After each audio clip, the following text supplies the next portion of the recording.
How's it going, guys? Good day, good night, good morning.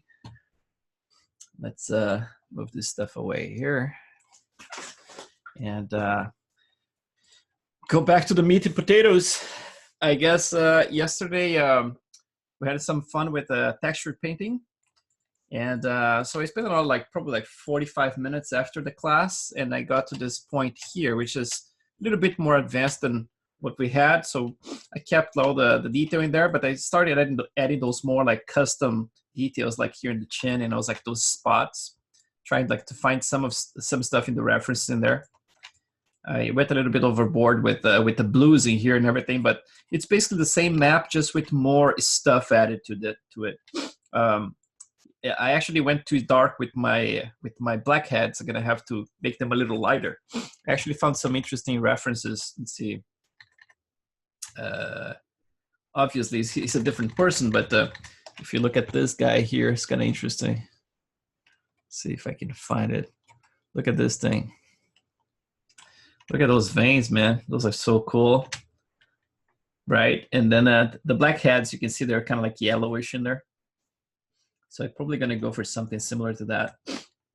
And also is a good clue about the peach fuzz in here as well.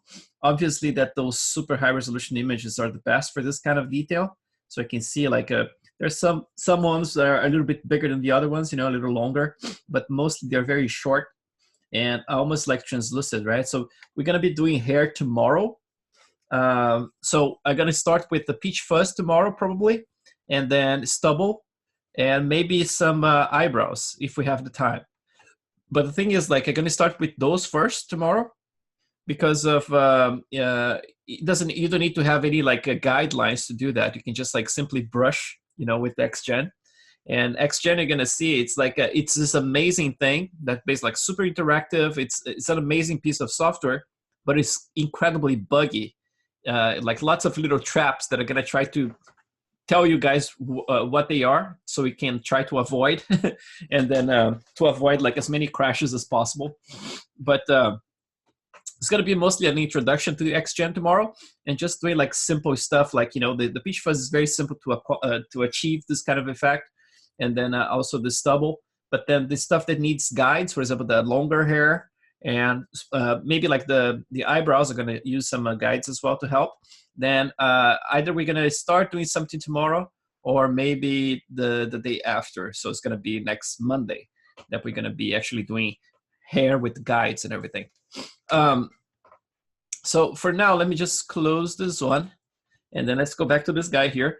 Today, my intention is to make sure that everything is very nice and tidy around the eyes, right? The eyes, we start looking at it like at the beginning of the week, and we went through a lot of stuff that we spoke about, but we didn't actually did a lot of work to make sure that the eyelids are compressed correctly against the eyeballs and everything. And I want to make sure that those areas are all tackled. Also, the carunculus, I want to make sure that they are in the right angles and the right depth and everything. So we're going to be trying to address some of this stuff today with this model here. And then you guys can follow along, and if you're having the similar problems with your model, we can do as well. In the previous class, what I did, I actually got the pocket, because you remember, like, everything is watertight in here. And I got these pockets inside of the eyes, right? The eye sockets in there. And I made sure that I conformed it perfectly around the eyeballs. But, I mean, it's good if you can conform them perfectly around the eyelids in here, but not so much like the deep areas, because if you have intersection in there, nobody's going to see it, right? It was just like projecting, just like to show that, okay, you can do this perfectly if you want to, right? But it's the kind of stuff that the scatter is so deep in there, is not going to affect anything. But the eyelids is important that you have a nice match, right? So before I start with this, I'm going to just show you something here, which is like, this is the model I have right now, which is the one I made this render here yesterday. So this is still in the buffer. It's from the render from last night, right? So so this is using the new texture, that one I just painted. And I just plugged in here to see how it's looking. So this is like a straight out of Arnold render, right? Which should look a little bit different from the one you saw on Instagram that has a little bit more of color correction and stuff. But So I'm gonna just demo something here, which is the color of the skin, because I was saying a lot of stuff when it came like to the theory behind it. But my intention was when I was actually trying to eliminate the albedo, maybe the idea was kind of like what you wanted to say exactly, right? And the thing is, if I try to be clear here, so there is no doubt. So if you go to back to ZBrush, you're gonna see that I painted the albedo, so the color itself, to match a reference, right? Because there's no way I'm gonna paint something without looking at the reference. So I was trying to, like, to get as close as possible to the reference, but you know, kind of loose, not like perfect. So I introduced some oranges and yellows and purples and reds and all that stuff, and even blues. But then now I have this color that my match, you know, it's like a picture, a photograph. I can do it, like, get as close as possible to a photograph. But what's happening here is that part of this color is coming from the subdermal layers, right? Like, it's basically like coming from the subsurface scattering itself, and it's all baked in here. But obviously, there's no way for me to just, like, inside of my head, just eliminate all this stuff. So what I do, I normally match what I'm seeing, even with all the subsurface scattering baked into it. So like all the oranges and all that stuff, the peachy kind of color. And then I come to Maya and I add a node in here. And I think I spoke about that before with you guys, but I'm gonna go through it again. So if I just select my model here and I just gonna frame the material. So I have like my, you see, like, this is actually the bump material that I started doing tests with you guys last week. So I basically, like, I evolved this material to incorporate all the shaders because I wanted to reproduce it from scratch. So basically, like, I started incorporating everything into this test that I had before. It became the new shader. So I'm gonna just do this. I just named this Ray Skin. Finally has a name. So now let's look at this shader here, this node that I'm using for the color correction. So basically, like, you can see that it's actually connected to the subsurface color right here, right? So I have this node that's called Remap Color, and this is a node that's actually a Maya node. So if you go to Utilities under Maya, you're gonna see probably like around, let's see if it's here, Remap Color, this one here, right? So basically, like, if you click on it, you're gonna create another node that's gonna show up around here. So what I'm doing, I'm actually plugging the out color of my texture. So basically, like, this is my albedo color that's coming from ZBrush, right? So if I just, yeah, so that's the color. And then I'm plugging to the color RGB here. So from RGB out goes to the RGB in. And then from here, the out color goes to the subsurface color. So let's do a test here, for example. So if I just unplug this, let's unplug it for now. And let's drag this one actually from here. Oh, let's just disconnect. Let's plug this one from here all the way to the subsurface color. So that's a straight connection now. So that's basically normal what people do. Just plug the color straight in the subsurface color, right? So since we have this one saved, let's do a little test in here. Let's run this. Oh, that's not the right angle. Let's get the close-up one. This one right here. So let's do that. So you see how much more orange it is with all the color in there? And that's kind of like what you normally expect, you know? It's like you plug your map and you have all the subsurface scattering baked into it. It doesn't matter if you get this maps, for example, from a light stage, which is a expensive process, right? You're gonna get this color all baked in there because there's no way for you to eliminate the subsurface scattering, right? You can eliminate the specular with the, you know, some filters, and then get everything without any specular, but the color is going to be baked in there. So what I'm doing, I'm trying to reverse and engineer the skin, basically, like, by removing these colors with the color correction node. So let's pause it right here so we have a little bit of a sample so we can compare. So I'm gonna just store it. So store the snapshot. It's gonna stop it so you can compare from this one to that one, right? And then let's go back to that node.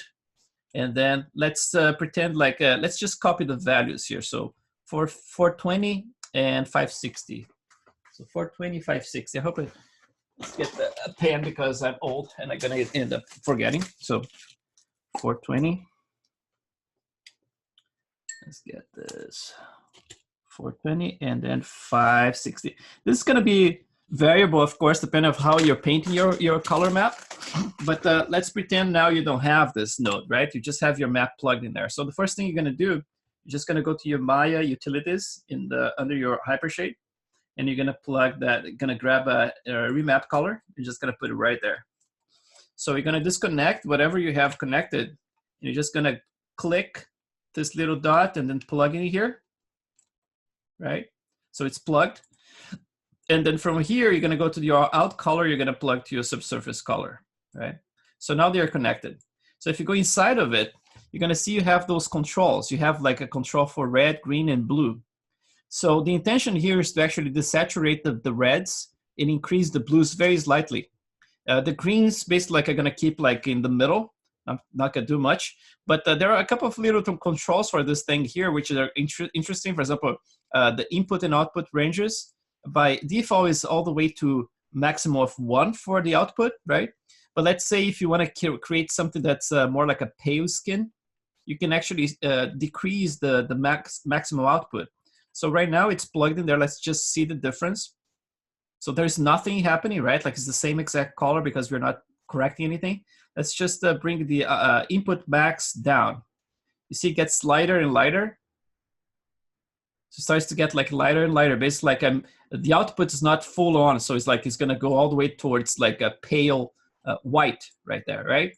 So if I want more, basically I'm gonna crank that one. But this is not the kind of slider that I'm gonna be playing with. You're gonna be playing with this other guys here. So the first thing you're gonna do, you're gonna click right here in the middle of the curve.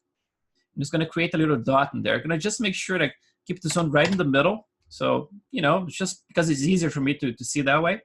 So 0.5, and then I do the same with this one. Click, create a little dot in there, 0.5 as well, right there. And then now, if I crank the reds, you're gonna see it gets more and more orange red, right? And then if I bring down, it basically is gonna eliminate that redness from the map. Same with the blue in here. Go up, you get more magenta because it's mixing, right? And then down, more orange, yellow, right?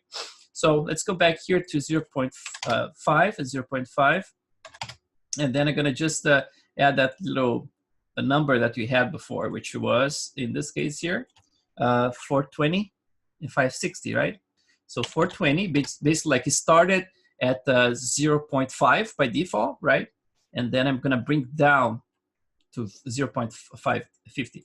And then this one here, I'm gonna increase from 0.5, which would be like the middle, right? Which is the default.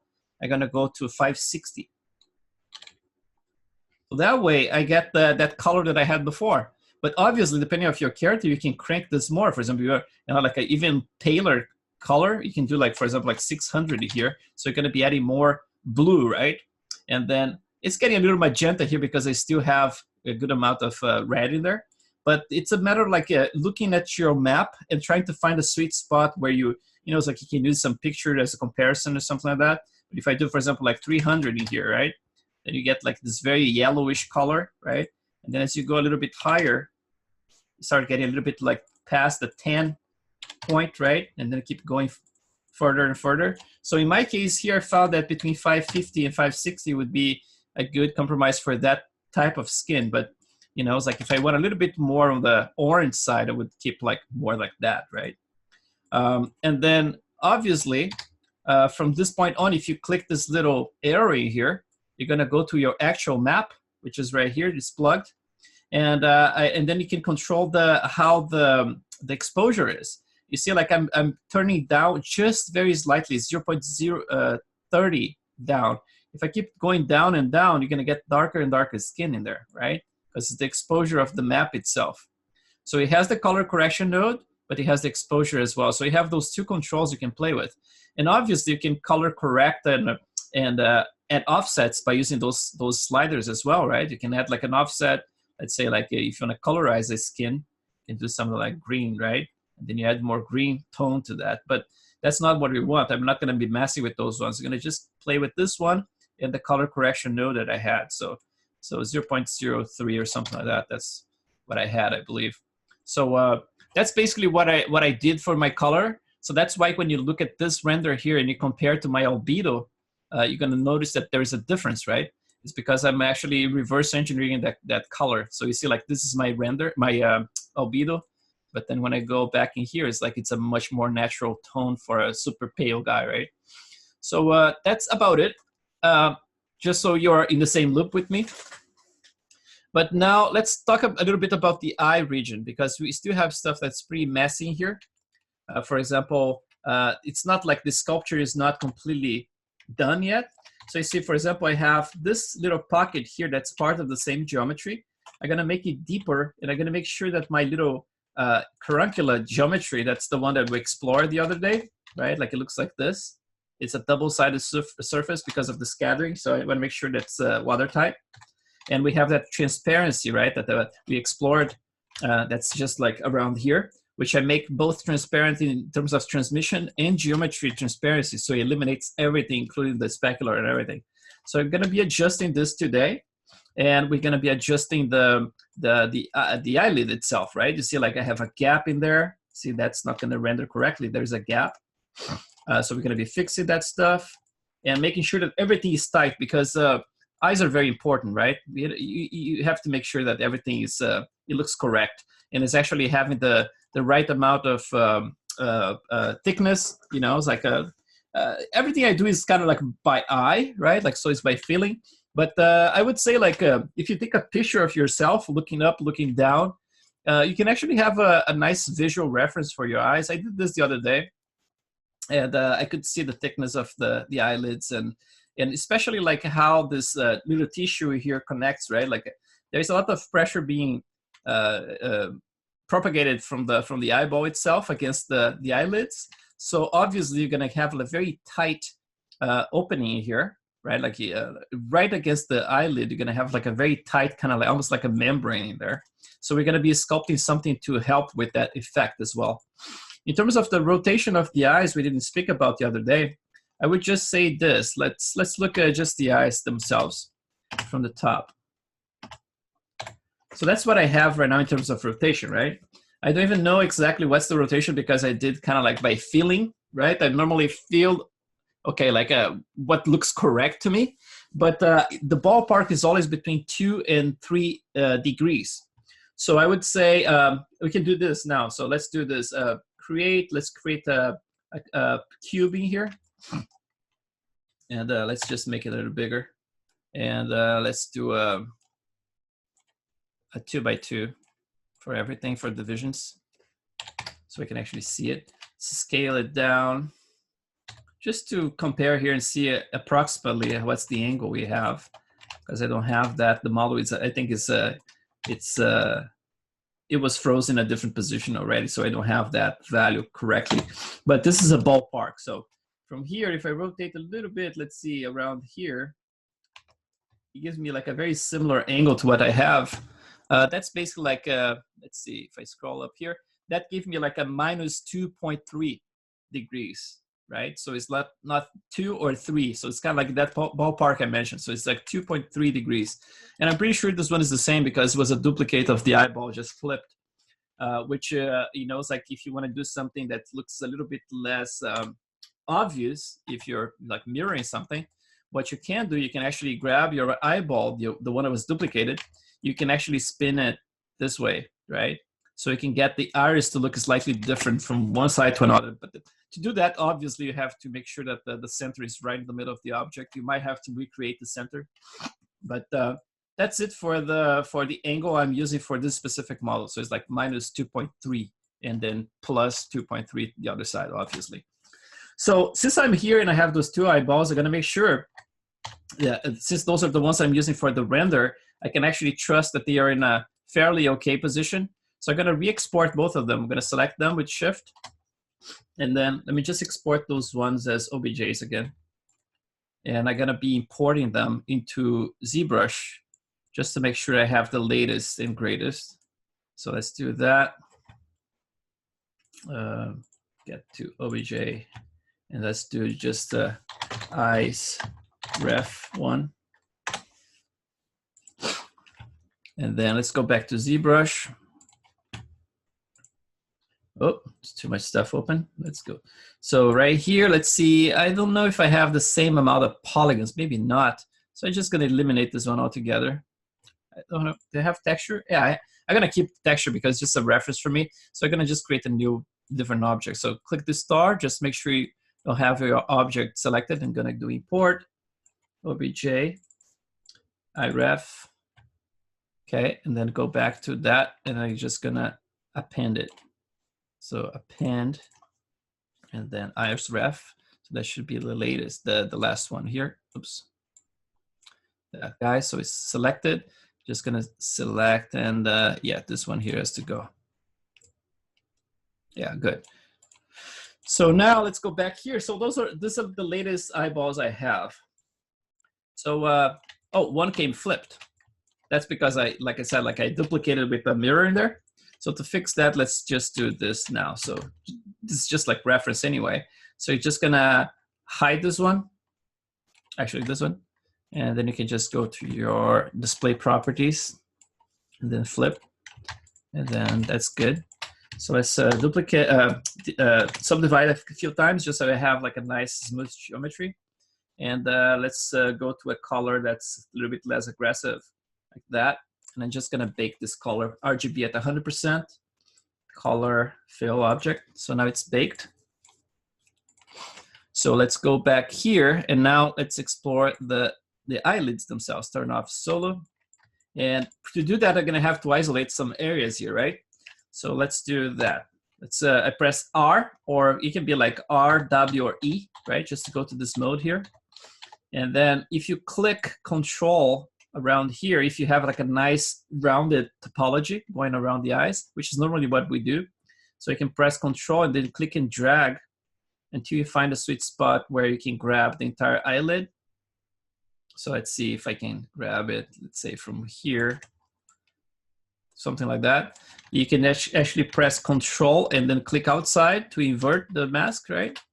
And then you can go to your visibility and just say hide points. So now I have just that isolated. Let me get the other stuff off as well. Oh, where did I click? That, and then this one. So now I have just that visible. And you see how it's a little bit messed up in there? Because I was like, you know, it's like sculpting constantly. And then sometimes if you don't have the back face masking, right? Like it affects the surface that's behind everything. So I'm gonna go first like to the a little bit lower resolution like that. So I can actually start tweaking that. And then I can reverse it and then try to blend whatever difference I have in there. So I think I have this fairly symmetrical, but just to make sure, yeah, even if it's not, I can sculpt asymmetrically, no problem. So let's do, let's go to move topological. I'm gonna start moving some of this stuff here. So I'm gonna use my smooth as well, like intensity maybe like 10 or 15. It's not too strong. I'm gonna just like smooth a little bit this area. A little bit closer to, you know, it's like a nicer shape in there. What I'm gonna try to achieve here is basically like, you see there's an offset. That's basically like the offset has to be kind of continuous, right? If you have like very long eyelids, in my case here, I can get away with murder because everything is hidden, right?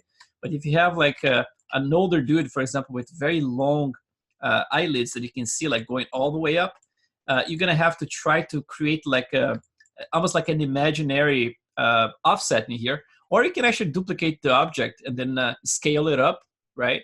Create a duplicate that you can scale up, and you can actually snap this perfectly on top of it. I think that's what I did in the last class. But like I said, in this case here, I can actually get away with murder. But for you guys, would be interesting, you know, it's like if you can try to follow this this contour of the eyeball with a semi constant thickness all the way across, right? So I see that in here, I'm probably gonna need to bring it closer a little bit.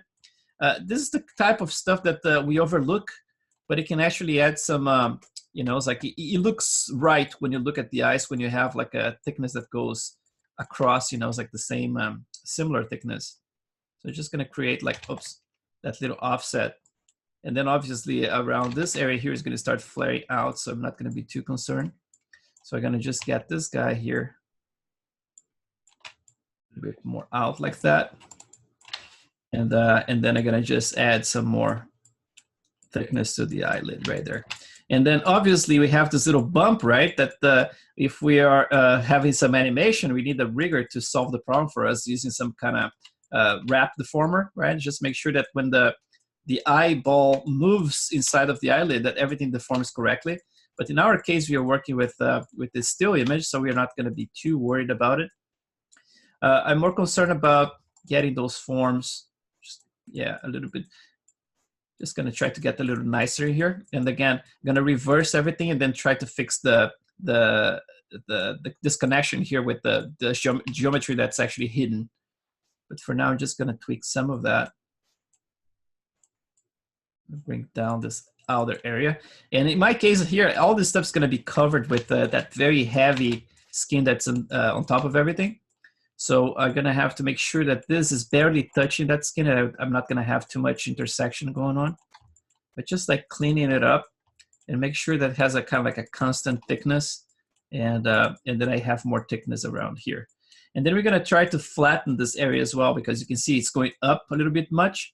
I'm going to try to make it a little bit more flat before you connect with the eyeball. The same is going to happen here in the bottom area. And you can see like I have a gap in there already. So I'm going to try to close that gap. Let's bring this back.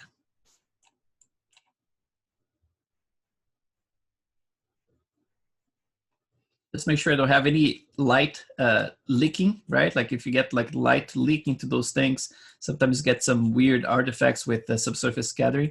Just make sure that it's tight against the eye in there. And then let's go resolution a little bit higher than that. And I'm going to bring this eyelids. They're very, very beefy right now. Just going to make them tighter against the eye. And this guy is an older guy, so they can look a little bit puffy, you know. So I don't need to go like super sharp in the borders, but they have to look at least like the thickness is more correct. So I'm going to bring this one up a little bit like that.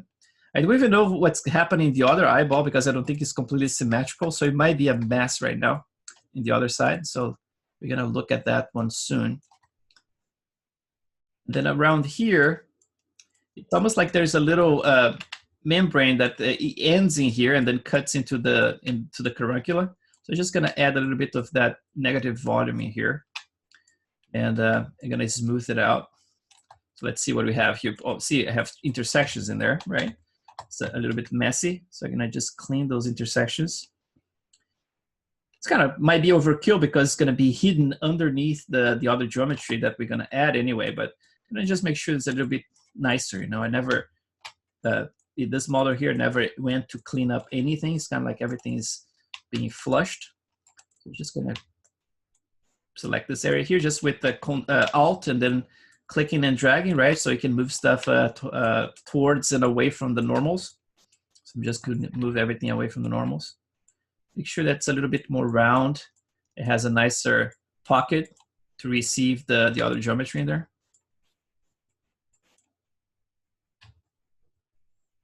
A bit more round like that, tighter, smooth. Around here, I can actually keep that little point a little bit more sharp, right? Like around here, and then change direction just slightly. So let's go back here. Let's see if it's a little bit too much. We can bring this one down slightly. And this curvature in here, you have to make sure when you sculpt it that it looks as smooth as possible when it comes like to the curvature, right? Like that it reads like there is no wobble anywhere. So if you have something like this, you know, it's like that's not going to look like a real thing because the eyeball is actually pretty tight against the eyelid. So it's going to create almost like a perfect curvature, right? And you have to make sure that you represent that in your model. If it has any wobble, sometimes it breaks the illusion. So let me just bring this one up slightly. I want to make sure that I kind of nail that curvature a little bit more smoothly in that. And then see, it's a little bit beefy still, but I want to make sure that the eyelid is in a good, has a good thickness, so it looks correct, even if it puffs out from this point on, you know. But at least around here, I want to make sure that this is like actually a decent thickness. And then it puffs out after that. So that looks okay-ish. So let's look at the other side if I'm gonna need like any fixes in here. It looks actually okay, but that side needs some work in there. I'm gonna turn off my symmetry. Try to fix that side. It's coming back a lot. So let's do a solo here. And let's bring this out slightly. See how much I need to bring out. It looks fairly okay. Let's use the Alt and then move. I get something like that. And then gonna move out around here as well. Then we're gonna adjust everything with a little bit of edge polish to create like a flat surface right at the top. And then, like I said, it can be a little bit more beefy after this line here, but at least until we get that line, I want to make sure that I hit it pretty flat. I'm going to smooth it out in here. Bring this one inside. I'm trying to follow actually this this line, right? So I'm kind of following the line, making sure that it's actually kind of like it's a continuous line, right? So if you can use your edges to actually visually just, you know, get those things like close, because this is going to be important when you're actually painting the areas for your eyelashes when you're painting. I'm sorry, your X-Gen. You're probably going to use some of those edges to use your to paint your X-Gen stuff. Obviously, I have like some detail already. You know, it's like paint sculpting in here. So this stuff I'm messing around here is probably going to affect it a little bit. But I didn't go too crazy with the detail. I can still go there and tweak this stuff. Just want to make sure that the eyelids have a little bit more of the curvature is a little bit nicer, you know, in terms of edge flow. Let me just smooth it out a little bit again. So the top one can bring to us, let's see, this area here looks like it can go in just to get more according to the shape of the eyeball, right? So kind of like get that a little bit more smooth. And then from that point on, this is going to be hidden. I can actually do a better blend. Yeah, it's going to be hard from this angle here. I can do it like that, but I think with the once I have everything visible in there, I can actually go from the inside and do some work in there. So let's just make sure that the thickness in here is correct. And then if you can bring some of this stuff back like that. And maybe add a little bit more volume here, slightly. And then here, it tends to do this, tends to go in like that a little bit. But then obviously it's going to be pulling from this spot here. It's almost like a, you know, if you have like a piece of cloth, right, that's hanging from some point, you're going to have this line being a little bit more straight. So you don't need to go like follow perfectly, right? But at least following a little bit of the shape of the eyeball it's cool, you know, you get a little bit more believable in there. And then let's see, the corner here looks okay. Change that intensity, 50. Oops. Well, 50. Okay. And then let's see what we have. Looks kind of okay. The bag here, I think, is going to be a nice offset. You see across it. Yeah, it has a nice, yeah. Maybe here in this, the inside, I can add a little bit more of a, you know, it's like bring back a little bit slightly. So I'm going to use symmetry here. Just going to bring this area back a little bit. Again, like in my model here, I can totally get away with stuff. Like you're not going to see most of the stuff I'm doing right now. But I just want to show if you have a model that's super clean, I was like, especially like a female, right? And you have to make sure that the eyelids are very clean. Then, and that's the kind of stuff you're going to try to do. And then let's go back here to this area of the caruncle again. And then let's just make sure that this reads as a continuous line as well. So from here all the way across, going to smooth it out. Make sure that the pocket is nice and smooth. Add a little volume in here. There. And then if it's deep enough, that should be cool because we're going to just basically like place an add-on object in there, right? It's going to be the correct, it's going to be a second object in there. So now that we have something that's like pretty close to what I want, let's do some work in the lid itself. Make sure that's pretty tight against the eyeball, and that we add a little bit extra love right at the point of connection between the two geometries. If you take a picture of your own eyelids and you look at the picture, you're gonna notice that it's almost like there's a tiny little web almost. It's not a web, obviously. It's just like a little membrane that's being created because the skin here gets so thin and the pressure is so high because there's this spherical object pressing against the skin that it becomes super thin. So we're gonna try to sculpt a little bit of that thin membrane in there so it can actually help us out. And then obviously we can try to actually match the surface of the eyeball, especially like from the inside here, right? Like try to get something that's a little bit closer. So let's see if we can do something here. It's slightly different. Let's try to do just like you see like this area here, for example, is pretty messy right there. I'm just gonna smooth it out a little bit. Let's see, sure. Smooth this area. And then we're gonna try to actually untangle some of that, and then just do the bottom part. So get the eyelids a little bit more conformed to the eyeball. So let's do that, and then let's select something like this. So let's go back to my this mode here, right? Like press W, E, or R, and then I'm gonna click in here. I'm gonna select again. I'm gonna go towards the top now. And I'm gonna try to select just the bottom lid like that. And I can reverse it, then I can hide things. Let's see if I got a good chunk in there. Looks good. Actually, let's see if I select the right thing. So let's go to visibility, hide. Actually, it's the opposite. So this one, hide. And now I have just a little bottom pocket here. So it's like a little bit easier for me to just project things. So if I want to make sure that I have like a perfect fit in there, what you can do, you can actually go to your Z project brush. So Z project this guy here, right? So P.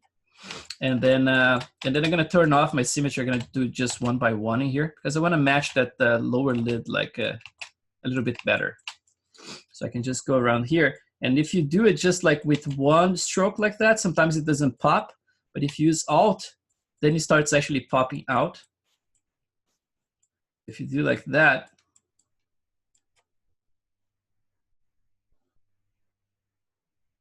basically trying to conform perfectly to the eyeball, right?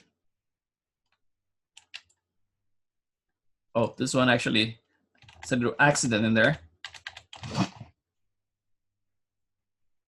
I can actually mask the other stuff and just make sure you don't have accident. We can try that. Let's see. And do that again. Let's see with the symmetry first. And then let's select here.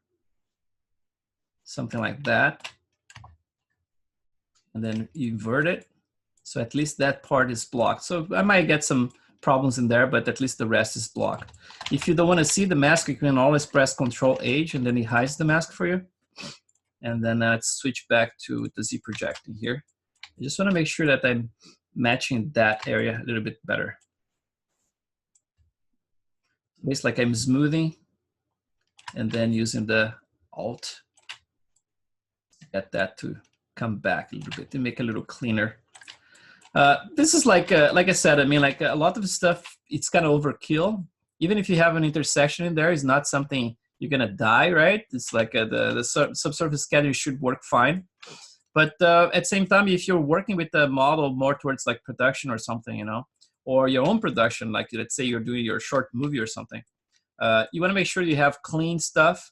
So at least like when you're rigging it, right, like it don't have like a strong intersection, and you can have and use stuff more like a shrink wrap if you have like a cleaner connection between those different surfaces, right? So now we kind of clean that surface in there, and then let's move to this guy here and try to do the same. So I'm just going to project that. So it snaps to the eyeball. I can actually, at any time, just smooth it out a little bit. Let's do that. And if it's not absolutely in the base like normals, right? Like the direction of the normals, you're gonna get some, you know, some weird stuff going on. But in this case here, I think we are kind of good. Let's see. Actually had to undo in there, but let's just do it again. Make sure that I don't hit like anything in a funny angle. It has to be always facing the normals, otherwise it starts like sliding, right? And then becomes a gigantic mess. In this case here, I think we covered pretty good that area. And then just smooth again and then do it again.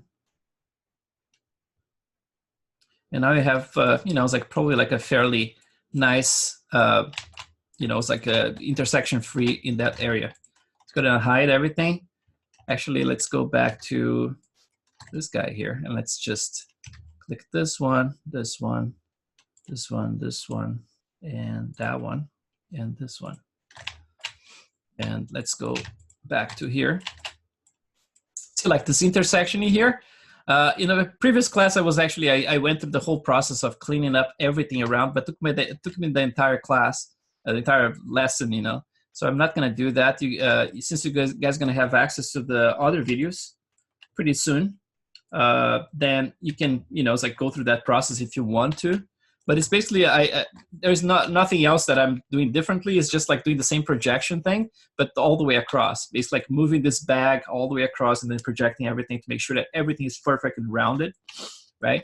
But you see, like from the top in here, I could do the same process right now, but I'm not, because like I said, like it's not gonna make a lot of difference in my render.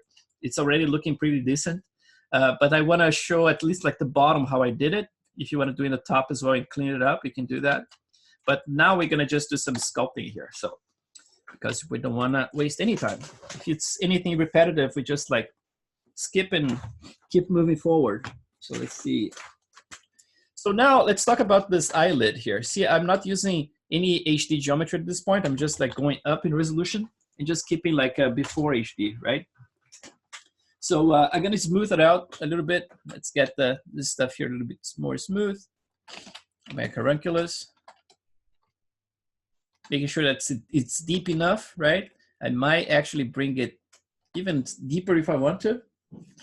Just because of, you know, it's like this is gonna be completely covered and I'm gonna control the depth with the additional piece I'm gonna put in there. So I'm not gonna be too worried about it. But what matters right now is actually to get this area here to look nice and flat.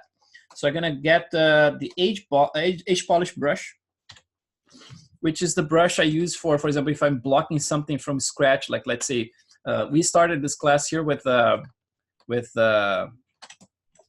nice, not nice, but like a fairly okay-ish base mesh, right? But if you didn't have the base mesh, if I sculpted something starting from a sphere, I would use the H polish a lot to be able to block my planes like that, right? Just like if you sculpt with H polish, that's what you get. It kind of flattens that area, right? But you can use that like in curves, like in curvatures like that. So let's go back. See, like this stuff here, it's going like in pinching all the way down.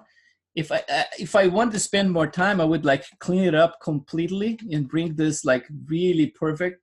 But I'm not gonna be doing too much of that.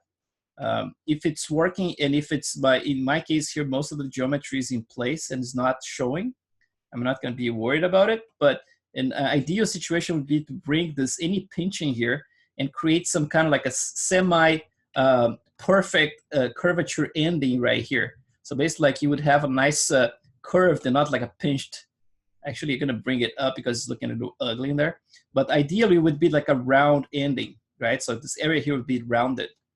So right now it's not, it's just like pinched in there. And although I don't like it, because this is a wrinkly guy, I can actually get away with it. But for the class of next month, which you guys gonna have access as well, my plan is to actually model my wife. And then I cannot get away with stuff. I have to make sure that everything is pretty perfect. But in this case here, again, it's just a matter of like how much time you're gonna spend to clean up. If you want to do perfect, I'm pretty sure you can do it much better than I'm doing here. And then if you don't, if you want to just hack your way like I'm doing, because I want to crank one model every month, and then in the future go one by one and then tweak everything to look perfect, right? Then you would do something like that, just enough to hide things, and you move on. So let's go to the edge polish again. So press A, H, and then I'm gonna smooth out. I'm gonna turn off my symmetry actually, because I don't think it's in a perfect spot for both sides. But so I'm gonna go around here, and then with edge polish, let me turn off the color so I can see what I'm doing. Maybe like a slightly darker like that. And then I'm gonna try maybe to block first a lining here for me so I can see it better. So I'm gonna get my trusty, the standard brush that I had before, which is here with the little alpha plugged into it. And I'm just gonna establish a little line. Let's try with more intensity. So I'm gonna establish a little line in here. That's gonna be kind of like my edge without being an actual edge, right? Because I wanna, for this character here to be more rounded, but I want to establish something that I can actually visually see the plane, right? Because I want to create a little plane at the top. So I'm going to just block it like that. And then now I can actually come with the edge polish. And then very carefully, you start like all the way from that area. And then you just like drag and keep moving continuously with it until you establish that little plane, right? So let's get this one, another pass. Let's go around again.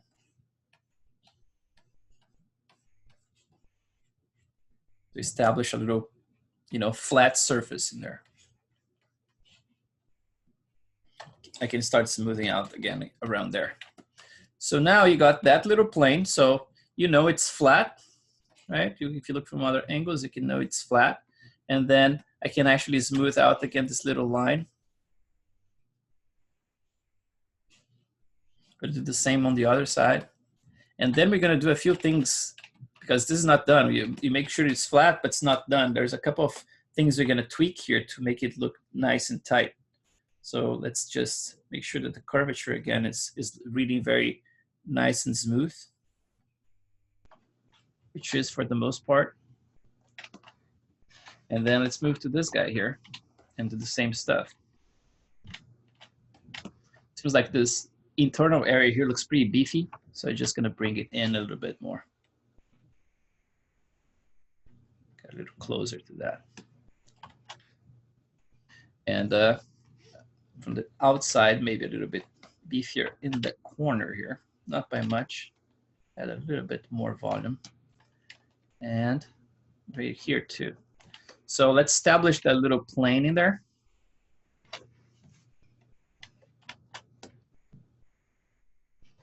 And let's do it with the edge polish. Let me start from there. And I'm gonna go all the way across first, the first pass. Oops, too strong. Do it like that.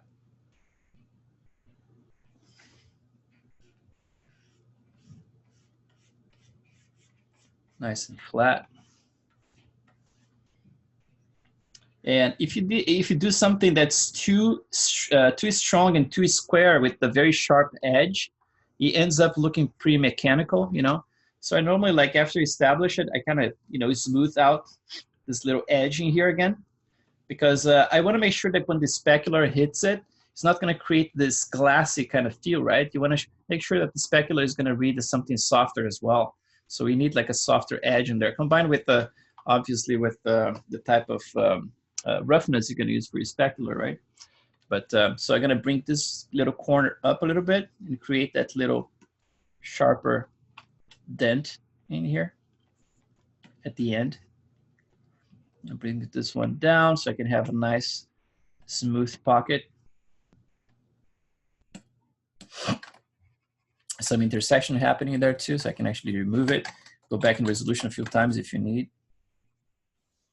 It's pretty messy in there, but a lot of this is going to be hidden, so not to worry about. But obviously in production, all this stuff, you have to be very careful.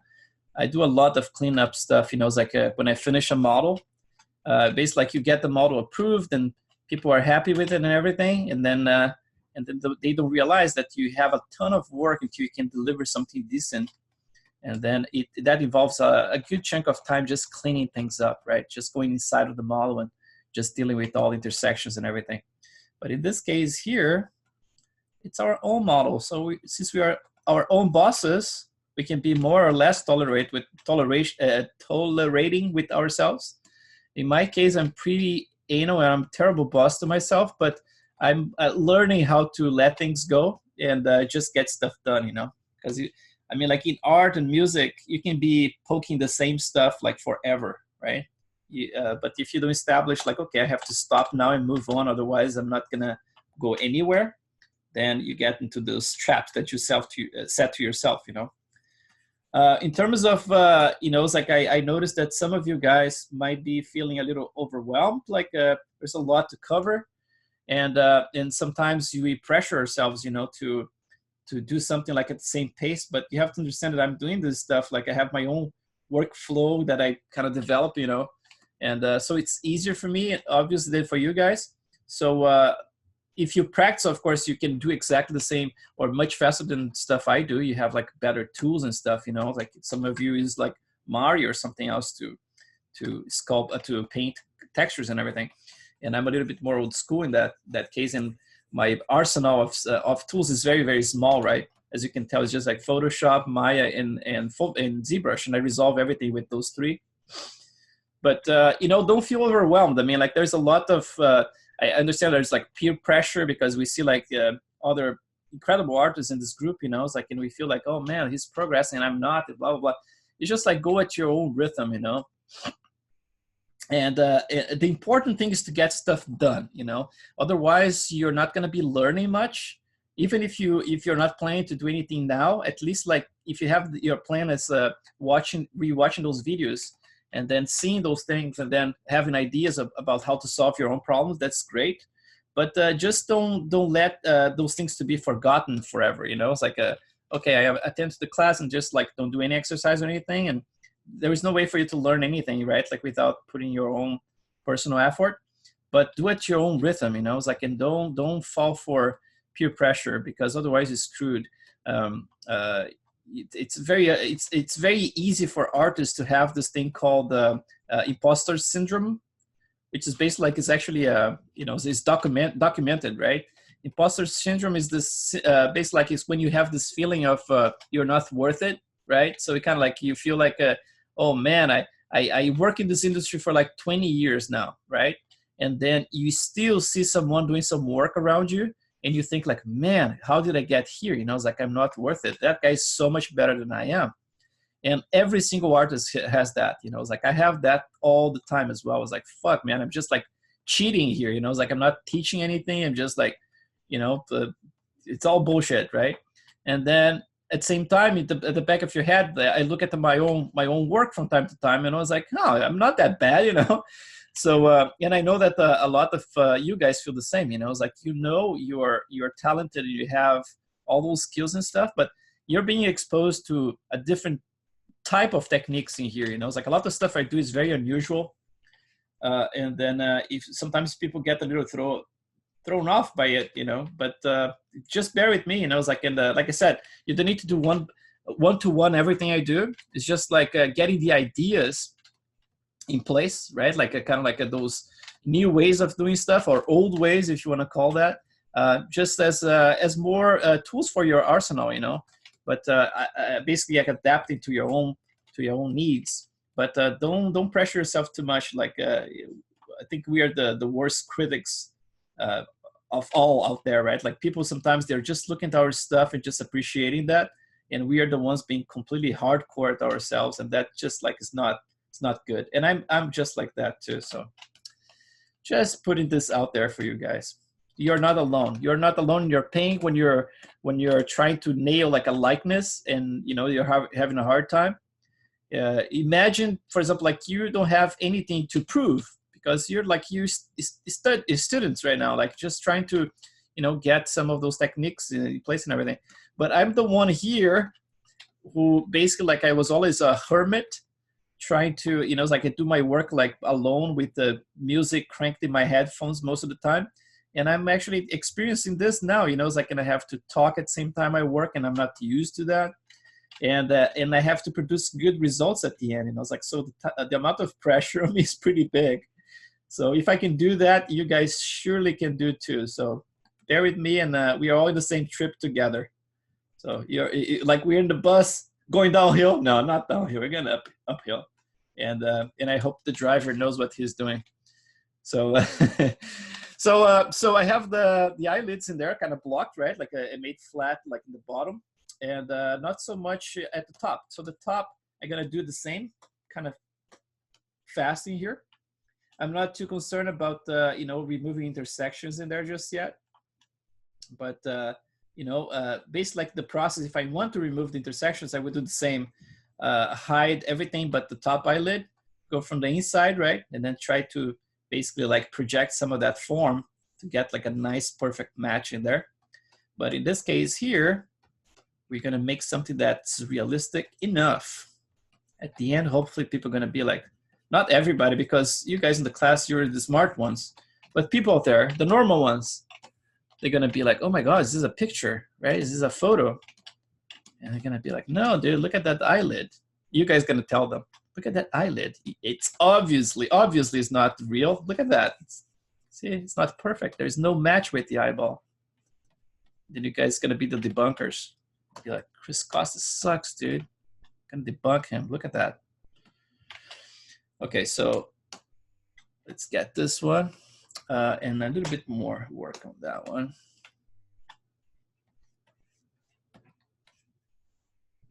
And make it a little bit like softer at the edge, like I said before. It's kind of cool.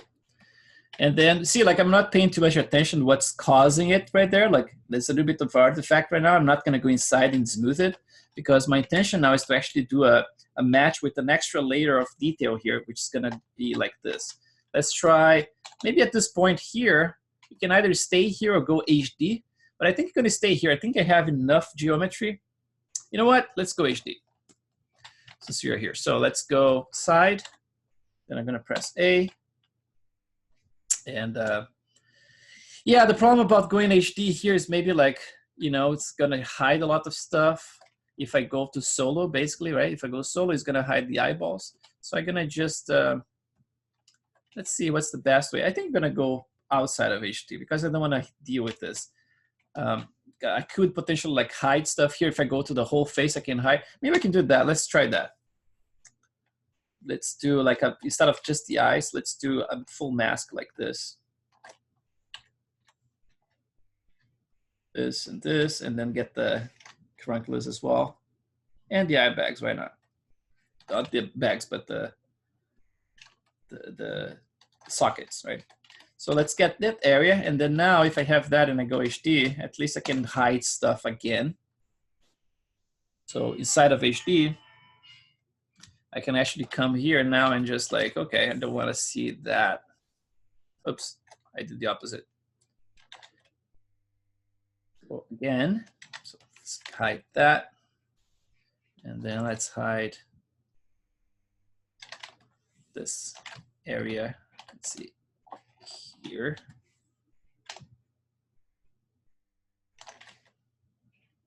And then you're still gonna see some stuff on the side in there, but at least like we're gonna be hiding most of it. Once you brush, you can do it. Something like that. Right. So now I have access to something a little bit easier to see what I'm doing. So let's go back here, and then we see this little line right against the eye. First, I'm gonna do a little tweaking in here, just in this little area. Make sure that I have symmetry on. Now it's off. Just gonna pull it up slightly. Oops, not like that.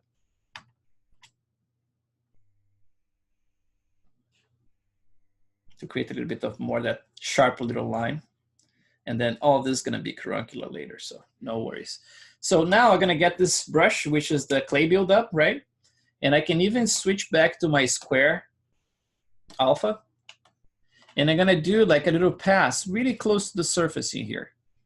Because if you are doing with the clay buildup using it, it's gonna actually respect whatever is in, first, one thing I can do is actually switch here between, go to brush, and then under auto masking, you can go to your back face mask, so you don't get anything messed up underneath if basically like you shoots across the surface, right? Because it's a thin surface.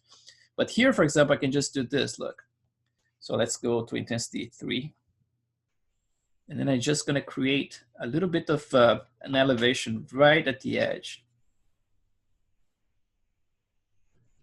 It's gonna fill up a little bit like that. So right there at that edge,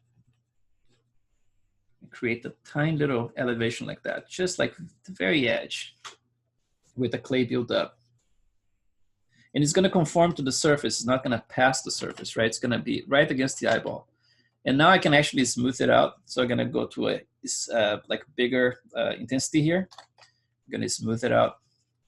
Maybe subdivision level less, so it goes faster. And maybe stronger here as well. So something like that. Oh, you guys can you guys are free to ask questions too. I mean, we are here for that. Just gonna paint a little more. I wanna make sure I have a tiny little, you know, membrane in there. You can do it in different ways. Obviously, if you want to select, for example, just that set of edges. Actually, look what I did there. It was actually too far from the eyeball. I can fix it. Can I ask something? Yes. Oh, sorry. Go first. I don't have any question, but I used to that alarm sound, and I hear that. I think I have to ask a question, and the guys in the chat tell me go and ask some question. Yeah. Just saying. No, I don't have any. Oh, okay. I say something after that sound.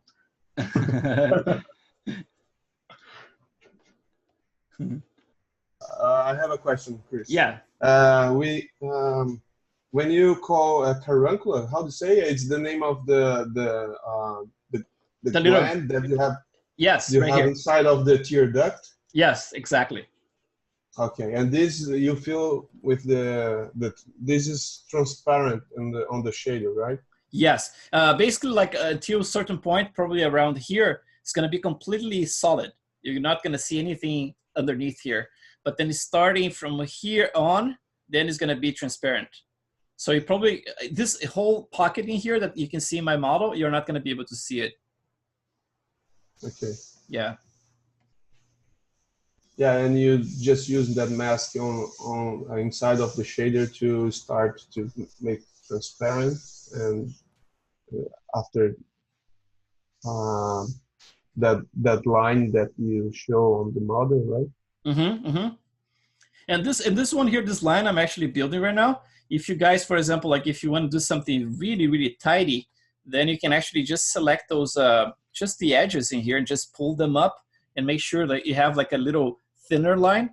At this point, I can actually just hide the eyeballs here. Let's see. Where is it? This is the wrong one. The eyeballs are now here. So now I can actually see where the little membrane in there. So I'm gonna do a little bit more work just to get a little bit more of that line, a little bit sharper and a little bit more straight. So I'm gonna just sculpt a little more and then possibly just increase the amount of smooth intensity here and go lower in resolution slightly. Or you can use that smooth strong that someone pointed to. With smooth strong, actually, you can actually get like a lot of this, even like at the higher subdivision level, you can get like very smooth results. But here, let's just do this. So now I'm having less geometry. I can actually smooth it out pretty good. Just make sure that I have that little line very thin. And this kind of stuff here doesn't look like much, you know, but it's the kind of stuff that if you look close, for example, if you're rendering like close-ups, is the subsurface scattering is going to really hit that, like it makes sure that it reads very thin, you know.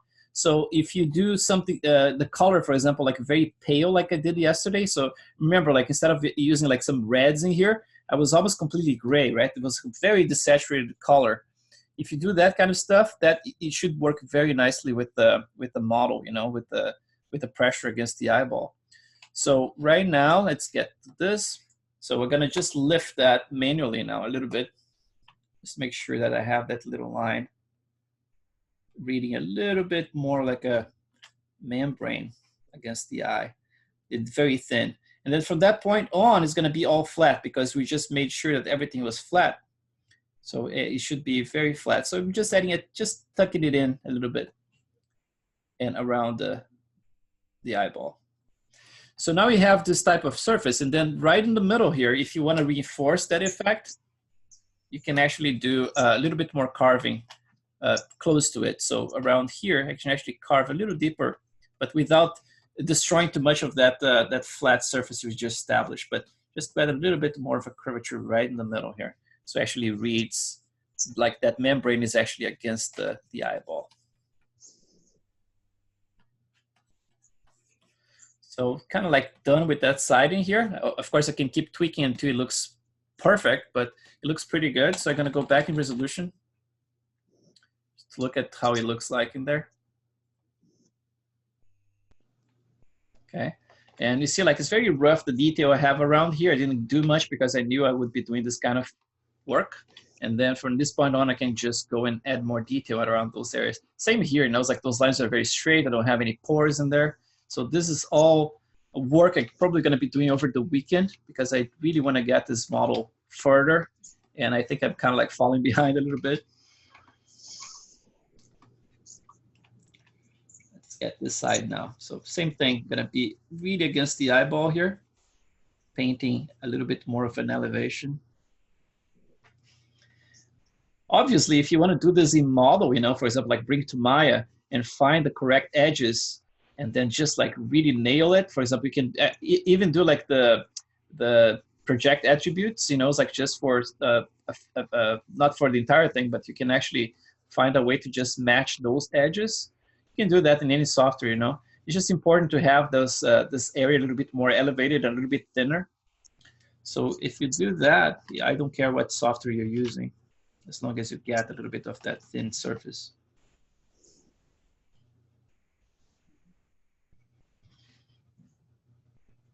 My eye, when I took the picture, it was very clear, you know, and because of the pressure that's being enforced in here, basically, there is a little bit of blood vanishing from that area as well, right? Because like, just imagine like it's a very tight surface.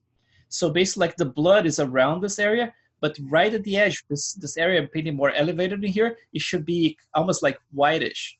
So if you see the subsurface scattering, you're not gonna see a ton of vascular stuff happening right against the eyeball, but around here, then obviously you're going to see veins and all kinds of stuff, depending on the type of, you know, it's like how the situation of your eyes are, right? Sometimes you need a little bit of eye drops to actually remove some of that because it gets, you know, it's like both the eye and everything else gets a little red if you have an irritation or something. And people actually check to see if you're anemic as well, right? Like by looking at the, you know, your bottom lids, things like that. So yeah, it's interesting. Now for the top, we can do the same thing. I mean, like it's not like we're gonna see too much, right? Unless you have like very low angles like that. But you can, for example, like do the same stuff. You know, it's like just obviously here I'm considering we are just like doing a portrait that's just a still, right? But we want to have the ability to, for example, like sculpt something that we might be able to print in the future. So it's the kind of stuff like if you print like a life-size model, right? It's the kind of stuff like maybe people are going to notice that, oh, look at that. The guy actually sculpted to look like it's tight against that. And again, like production, right? Like if you have something like that. Although in production, what I'm doing here, it's basically all in displacement. So I don't think it would work that much in production. In that case, I would just say you could plan the model to actually have those edges baked into the model itself, right? Basically like model the base mesh to look like those edges are actually doing this, what I'm doing here. But, you know, it's like really planned. But in this case here, I mean, like we're really not that concerned about that.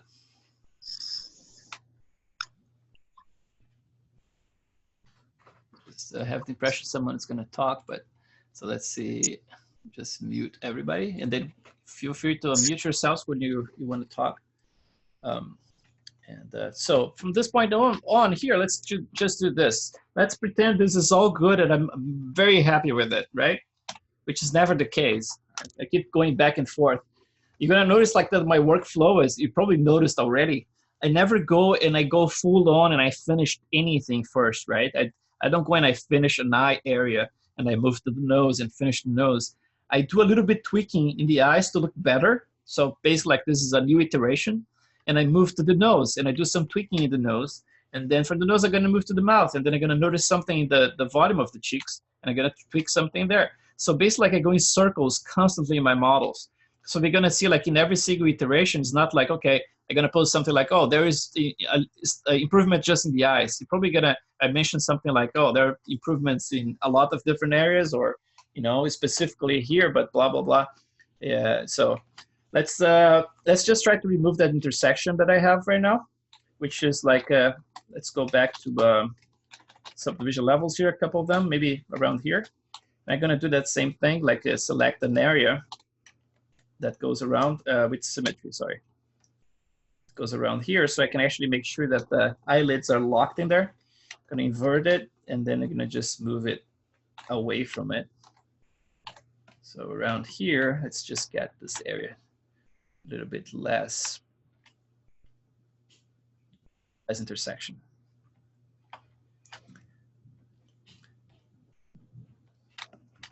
So that side looks better. So I'm gonna turn off symmetry. I'm gonna do a little bit more in here.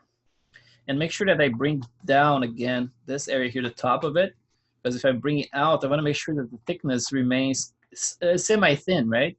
It's not like super thin, but definitely has to look like it's actually riding on top of that. It's basically like this external area is a combination of offset to whatever you have underneath, but then obviously you have this curvature in here because this whole thing is almost like a piece of cloth that's hanging from the eyebrow. So it's not like you're gonna go all the way in, right? And basically like reinforce the shape of the eyeball.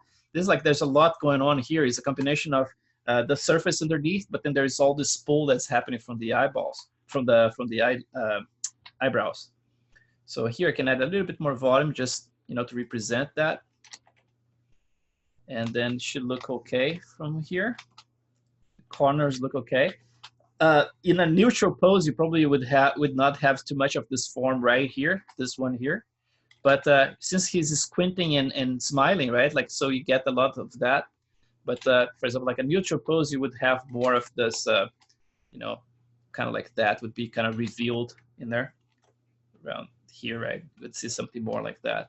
But I'm adding extra geometry here because everything is kind of being pushed against the eye bags. So now that we have that in place, let's do a little painting around this area and maybe a little detailing as well.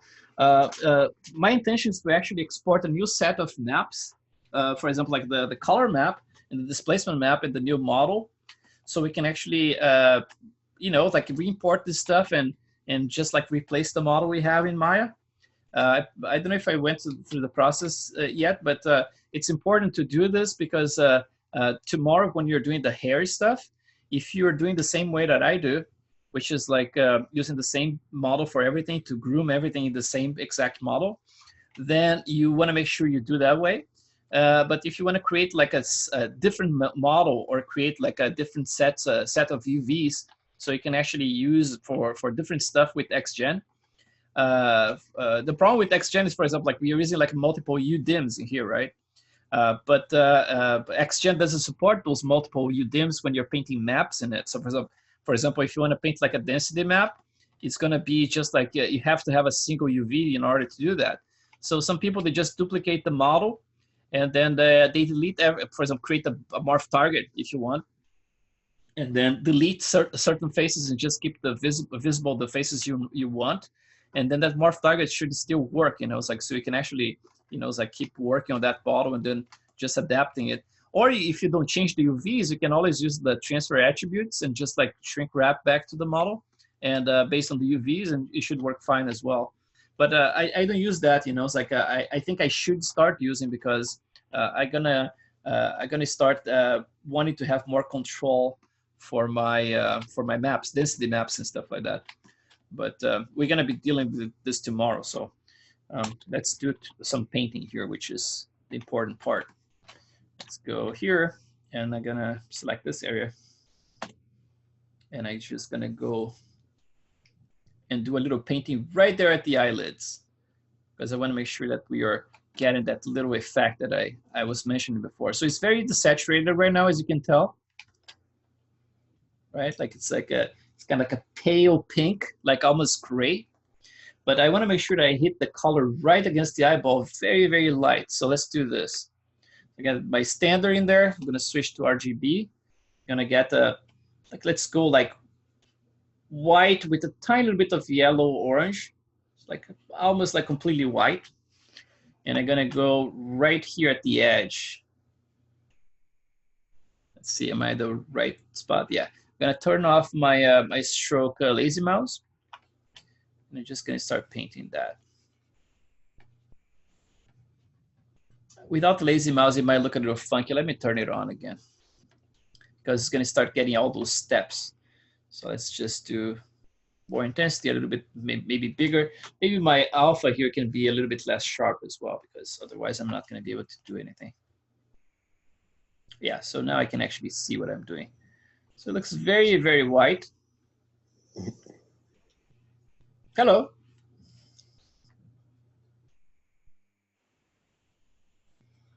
Let's get that. Cris, E aí? eu vou perguntar em português, que acho que eu me sinto mais à vontade para esclarecer a dúvida, tá? Depois você pode explicar em inglês. Tá bom. Não? Tá, pode ser? Pode. Esse espaço, então, do duto lacrimal que você deixou vazio, ele vai ser totalmente preenchido por aquela estrutura que você modelou e que termina numa transparência, né? Exatamente. Uhum. E será que, assim, como o olho é uma parte muito crítica, assim, né? Normalmente é o ponto mais, assim, importante para convencer, né, do realismo. Isso. Será que como você usar o grupo para fazer uma espécie de esquemático, assim, sem querer explorar, lógico, mas uma coisa bem esquemática mesmo, do tipo, ó, você tem que deixar essa estrutura nessa inclinação, o olho visto de baixo, assim, ele tem que ter a inclinação tal, tem que ter essa estruturinha no contato com a esclera. Uhum. De repente, alguma coisa assim, porque acho que vai auxiliar bastante, não só a mim, né, como a todo mundo na hora de pensar nessa parte que é crítica, né? Os olhos são bem críticos, né, cara? Eu, assim, eu não, pra te falar a verdade, eu não faço, assim, uma coisa muito super, assim, científica, né, no meu approach, assim, é uma coisa mais, assim, solta, né? Mas eu entendo a sua preocupação, assim. Eu posso pensar em fazer alguma coisa assim, sabe? Talvez para a próxima classe, né? Tipo assim, como você falou da inclinação e tudo mais, porque eu presto mais atenção na rotação, né? Esse tipo de coisa. Mas assim, eu acho que é um ponto bem válido, cara. Eu acho que ia ser legal. Uhum. Porque são muitos pequenos detalhes, né? Lots of small details that add together one on top of another, and at the end you have a convincing look. Yes. Now você consegue, you get that convincing look that sells the model. Yeah. So what he was saying before is that he was asking maybe like come up with some kind of schematics for like a little bit more of like an explanation that's a little bit more detailed when it comes like to the, it's like how the eyes look, for example, from different angles. It's like what's the direction, rotation, things like that. Make something that's a little bit more, more. I'm not going to say more technical, but it's a little bit more. It's easier for you guys to understand, because he says like since the eyes are so important, and there are so many little things involved with it. It would be nice to actually give like an extra attention to those things, it's like to, it's like how when you look from different angles, it's like how they look like, how far things can go and stuff like that. And my answer was like, I can totally do that. I think is a valid point. But as you can tell, like my approach is very, very loose, right? Like it's kind of like a more artistic, but I think it's something to think about, it's like I can actually come up with something and do my own studies about it and see maybe what's actually making things look a little bit more realistic, you know.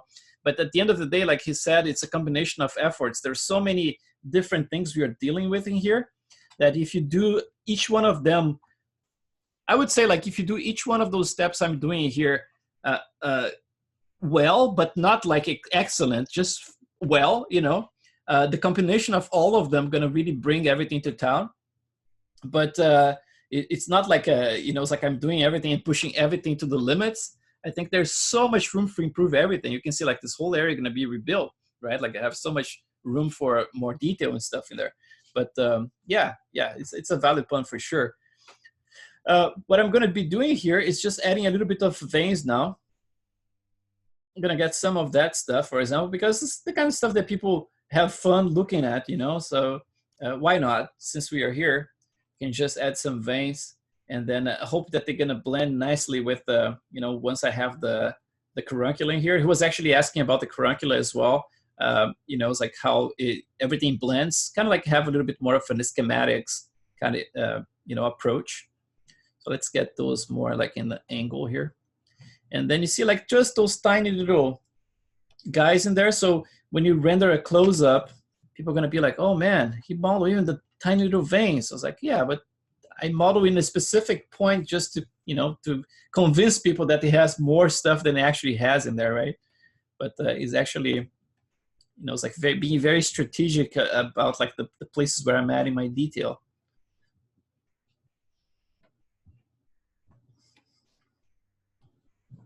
And I mean, like in anything, right, that's like a life form, right? Any life form.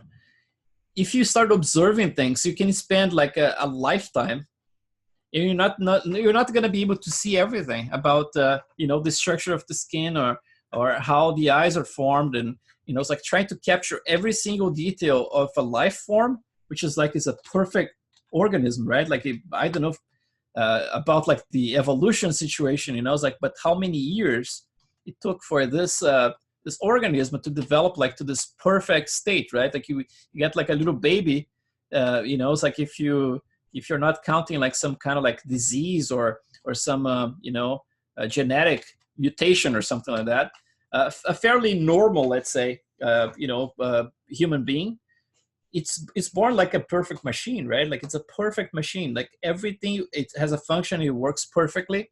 And then as we age, all those cells are going to start dying, right? And then all of a sudden, like things stop working the way they used to work. And we keep putting a little bit more and more stuff like shit in our bodies with the food that we don't watch what we're eating, and the air that we don't watch what we're breathing, you know. But we are born like fairly perfect machines, you know, it's like in average. So like it's an incredible miracle to me to look at a human being like and observing all those things, you know. So every time I look at stuff, I'm gonna discover new things. So if I look closely, for example, like I use this example like at the nose itself, right? That when we first start sculpting, it can be clay or anything. You look at the nose and it's just like, okay, I know there are nostrils and I know that there is a form in there, but you don't pay attention to the, you know, to the other stuff that's involved, you know, it's like how the bridge of the nose is in there, how the cartilage goes underneath and all this stuff. And then the longer you look at something, the more stuff you're gonna see. So that's why like this objective of creating something perfect and true to life, it's out of my my intention, right? Like, because I would be completely insane if I was trying to recreate something perfect in relation to reality, right? I think a lot of people try and they're gonna be very frustrated because there's no way you can spend a lifetime and you're not gonna be able to reproduce like a real person, you know? Now, we have a lot of stuff that we can use, right? Like these days with the scans and all this stuff, lots of technology in there, but it's still, you know, I don't think there's a way to actually recreate like a life form, you know, it's just like what we can do. And that's the objective of my class, is actually teach you guys how to create, like paint an impression of a human being, you know, like just like the impressionists, like I mentioned before, that used to paint the impression of light. So they didn't care about like the hyper detailed stuff. They just want to capture the lighting. So that's what the impressionists did. In this case here, we are trying to capture like the soul of the character by using some of those technical things, like the, like the position of the eyes, like I said yesterday, right? For example, like if you're rotating the eyes in a certain way, you actually making sure that the character looks like he has thoughts, right? So that's when the soul comes in, right? When there's thought in there, you're gonna start thinking about like, okay, it's an actual, physical creature, right? Like with thoughts and things like that. So you're going to start adding soul and life into your characters when you start first nailing those technical things, but then obviously going beyond that and actually using your intuition. I think when it comes to this type of work, intuition is very important. It's it's like how you see things.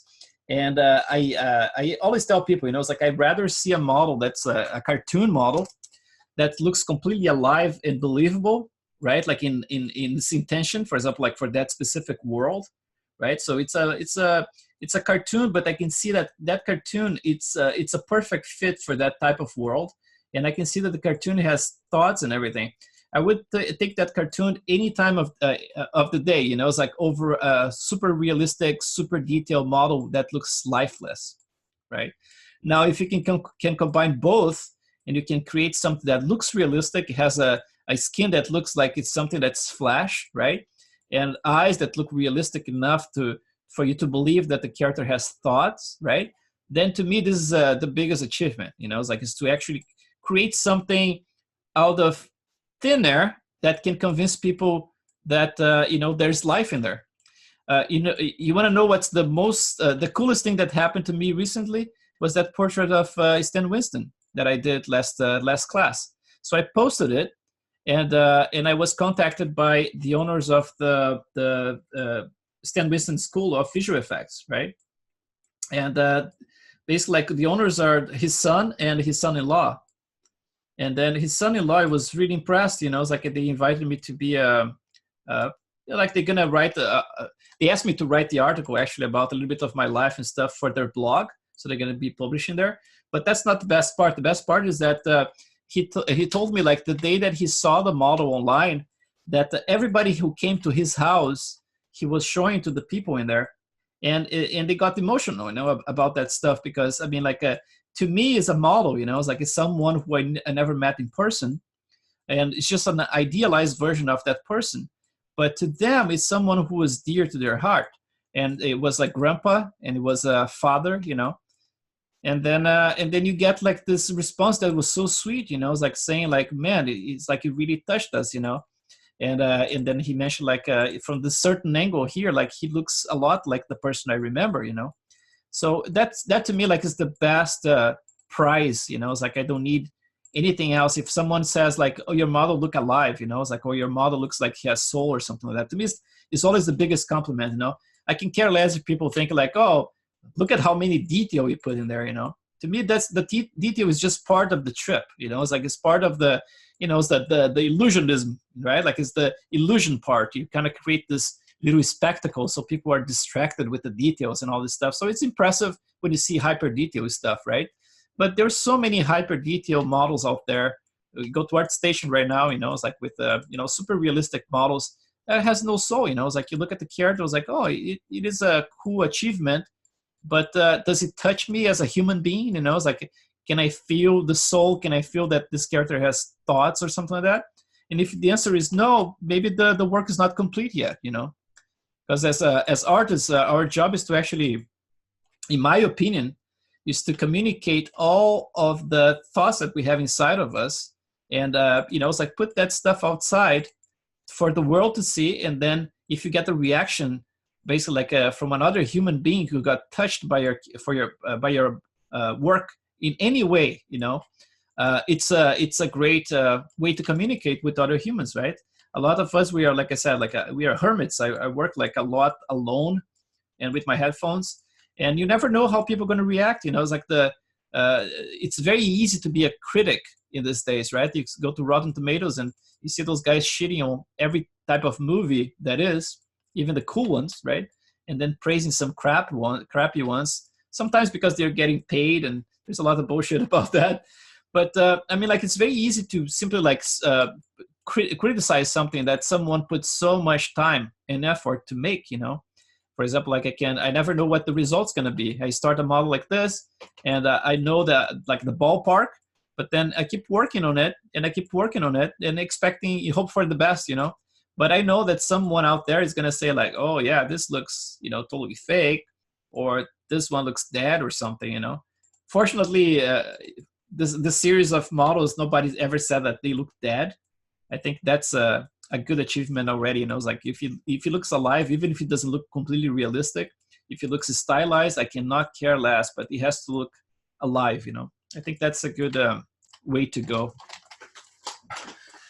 So let's do this. Sorry, Chris. Can Yes. I have a question? Yeah. It's following your what you said about posting something online and saying people's reaction. Yes. I want to go a little bit further and ask you a question about industry, and I want to ask you, as someone who works in a large company, a huge company, actually, when someone applies to your company and you want to review his or her work, what do you prefer? You prefer the guy has lots of unfinished work, but there's some goods in them, but in the other hand, someone else has two works and it's fully finished, and as you said, the character has soul in it and such. Which one you gets more? It gets more reaction of you. Yeah, I would say, like, for example, like back in the day, I would be asked, it's like normally modelers would be asked about like, oh, do you know this person? When I take a look at the work. But it's been a long time since someone asked me, it's like, oh, come here and help us to review this. It's like normally more like in the hands of the supervisors doing that. But I would say, like, in my personal opinion, like the industry only works with the problem solvers. There's like two types of people you're going to find in the industry. You're going to see, of course, there are multiple types of people, but I would just like separate two different ones now, which is basically like you can have someone who is very effective. For example, like he knows all the ins and outs of a certain software, right? And he can do a lot with it. And then there are the problem solvers, right? And then you strike me as a problem solver because, it's like you have like lots of different approaches to solve a problem, like even here in the class, right? So I think what keeps me at ILM for so long, for example, is like I'm a good problem solver. It's like if they come up with anything, it's like I can figure out a way to resolve the problem pretty much straight away. It's like I do spend like days trying to figure out something. I have like a ballpark of what is needed for that specific work, and I do it. But in order so those are different things. For example, like in order to stay in a certain company, I would say like you have to have both like talent and be a good problem solver, right? Speed is important as well, especially nowadays that you're competing with different markets and stuff. So that's important, but I would say like speed is not the most important. I would say it's more like your ability to resolve problems. But then this is just part of it. It's just like the part of like staying in a company for a long time. Now, to get the job at a certain company, you don't need a lot of things. I normally say to people like, if you can actually complete a model, I think it's more important to show a lot of unfinished stuff, unless the unfinished stuff is really, really impressive. For example, like if you're applying to be a modeler, like a creature modeler, and you have a ton of sketches actually that read more like a beautiful, like 3D concepts, right? I think like you have a great chance. But at the same time, when I tell people, like, if you're really trying to apply to a place, try to actually complete a job. It's like, for example, you want to make sure that people in the studio that's going to hire you, independent of the studio, that you are able to complete stuff on time. For example, that's the reason I actually trained myself. I was kind of like, I always had this idea of like entering the industry when I was still a banker in Brazil, like 15 years ago or so or more. And I was training myself, like, how can I actually become someone who actually can finish jobs, right? Because I'm pretty sure if I get to this industry one day, I'm gonna have to finish jobs. So that's why I entered those challenges back in the day at CG Talk, which is now CG Society, to force myself to actually have an idea, sculpt something, paint, blah, blah, blah, do the entire process and finish everything in about a month and a half, right? And then in those challenges, for example, you would have like 3,000 people competing at the very beginning. And then you wouldn't end up like with 150 finalists, you know, it's like results, someone who actually managed to finish the work, you know.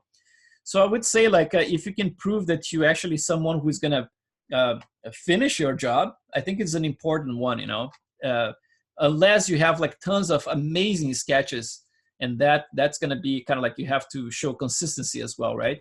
But when I go and I do my talks around the world, you know, it's like I went to THU and then Brazil and then France and all these places.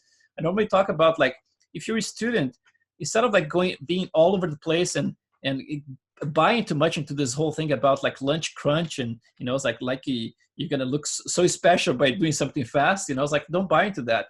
I would say, like, pick a model that you really like from all the models you have, and then just like use that model to explore all the possibilities, you know, it's like push it further. If you're applying for a position of like character modeler, right, you can use some of those techniques you're using here, and then pushing the quality of the skin, for example, a little further. You know, it's like if you're applying for a combination, maybe like some companies like generalists, right? Like you can be an animator and a modeler at the same time and a rigger. Then you know, it's like a focus on that kind of stuff. But take a project like from beginning to end. You know, it's like I think it's important, and that's why I'm actually teaching this class as well. Other than financial, of course, like because it's a good incentive to teach classes when you're, you know, it's like when you have leaks in your house, you want to fix your roof. But you know, it's like there is this other part as well, which is like this challenge. You know, it's like that's basically like, am I going to be able to finish this character in a month? You know, especially now that I'm actually redoing a lot of stuff from scratch. But yeah, we answer your question. I think I would say, like, being a problem solver is excellent if you want to keep your job, but being just like a talented person who actually shows good work, I would say, like, either you go for like a one single character that you can actually explore, and then your reel we can actually show from all kinds of angles and all the care you put in that character, which it can be like an amazing piece in itself. Or you can show like that you are a great artist who can actually be very expressive with your gesture, for example, right? You're gonna, you know, it's like do a series that you're gonna get like a live model, for example, and you're gonna go to a studio and you're gonna just like create like those amazing sketches of this person, like in different poses and everything, just to show how good you are with your anatomy, you know. Any of those things can help you to get your foot at the door. But I'm gonna tell you, man, like in the past, I would say like it would be an impossible kind of job. You know, it's like for, you know, especially my situation in Brazil. But even after I got to this industry, I was like, man, that was not an easy thing. You know, it's like I probably got in because I won some of those challenges I entered, and that's why it opened a couple of doors. But I noticed that nowadays, sometimes like the artists are not that great, you know, it's like, and they managed to make to the industry, but you know, it's gonna all depend of how good they are to be able to stay in a place for a long time, you know. But then but to put your foot at the door, I would say like it's not as hard as it was before, because there's demand, you know, especially in Europe.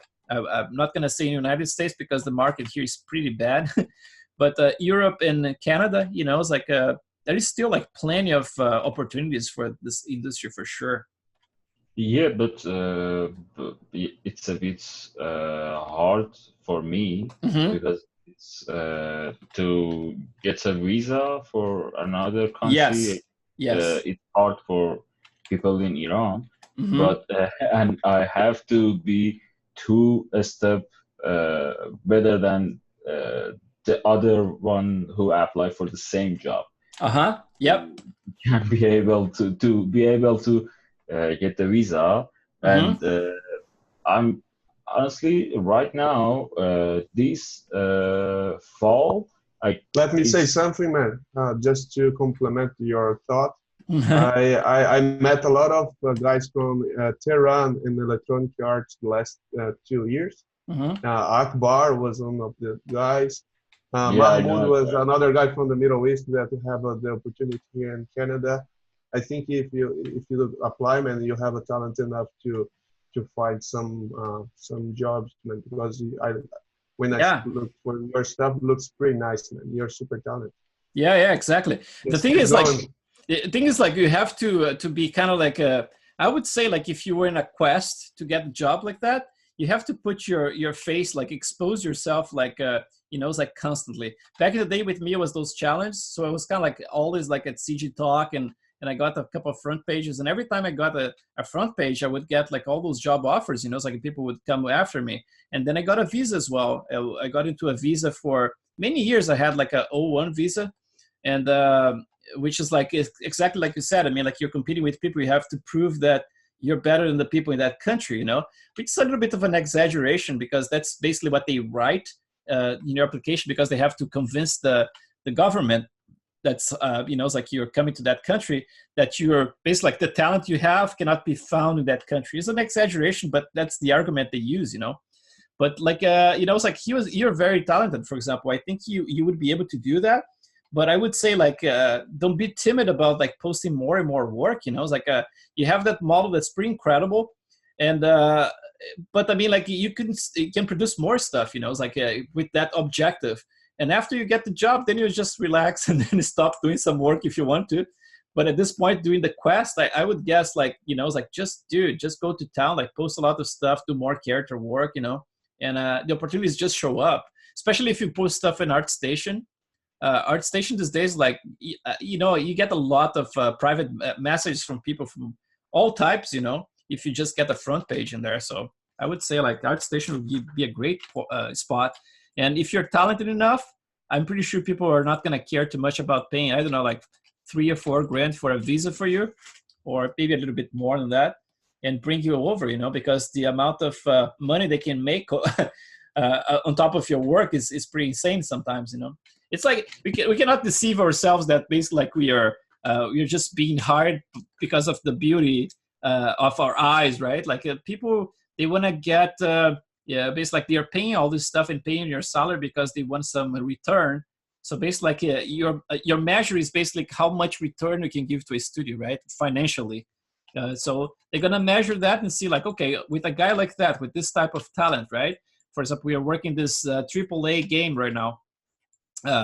Do you think it's worth? Do you think he's gonna bring enough power to the house, right? Like, so we can actually, and someone is gonna say like, yeah, let's look at his work, and then, oh yeah, I think so, because he can really push. I can tell that he has talent enough to really push that, and I don't think they're gonna have like too much problem paying, I don't know, like $4 or $5 grand if they can make it, I don't know, like over the course of your stay in there, like let's say like 60 grand, if like probably much more than that. But let's say like if they make 60 and they just invested in 5, it's like you're gonna be fine.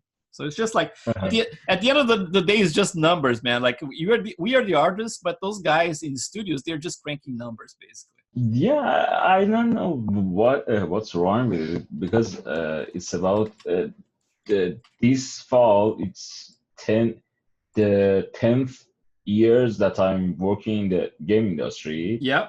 I believe 7 or 6 years of that I was working with Canadian or American or European companies as a freelancer. Mm-hmm. But I don't know what's wrong with getting visa and this kind of stuff. But maybe this year I would attempt to THU, mm-hmm. and I don't know. I noticed there is some recruitment involved in there. Do you know anything about that? There's what? There are some companies and they are looking for people and some kind of recruitment. Yes, they do recruitment. I mean, like when I was there as an artist, I was actually not representing ILM, but I was actually helping to review works and everything. But I noticed in the same big room in there, they had lots of companies, I think Disney goes there as well. All the big ones, I think, it's like maybe, I don't know, like Electronic Arts and those places, So it's definitely a great place to go. and at least to network and to get to know and get inspired by people. You know, it's like I got so inspired when I came back. I was kind of like away from art altogether because we had the 2 kids. And I was just like more concerned about like taking care of the house. I was building furniture for our house, got into electronics. I got distracted with all kinds of stuff. And I put like my art aside. But then when I went to THU, and I was just presenting some stuff in there with my old work, actually. And I was like, okay, man, I came back so inspired, you know. And then I started making more and more work. And I kind of got in a row. I started my Instagram 2017, I think it was April. And then a lot of stuff started to happen from that point on, you know, including this class. I mean, like a lot of people in the class, they kind of got to know me towards, you know, from the Instagram stuff. So it's important, man. Like the network stuff, to just like post your stuff. You know, it's like Instagram, Artstation, and ZBrush Central, right? That's kind of smaller now as ZBrush Central, but Artstation and Instagram definitely. And I'm pretty sure people are gonna just like recognize your talent straight away, you know. But you have to finish. You have to finish your stuff, dude. Yeah, you're right. Yeah. Thanks. Yeah, sure. Hey man, I put the opportunity for you on the chat. Take a look. That company, that guy that hiring over there is the Akbar, my friend that's come from Tehran. I think you have a very good chance over there, even more with your work. Right, what's the company? The IGG, the guy's doing it's a game company. It's a mobile game company, but the guy's making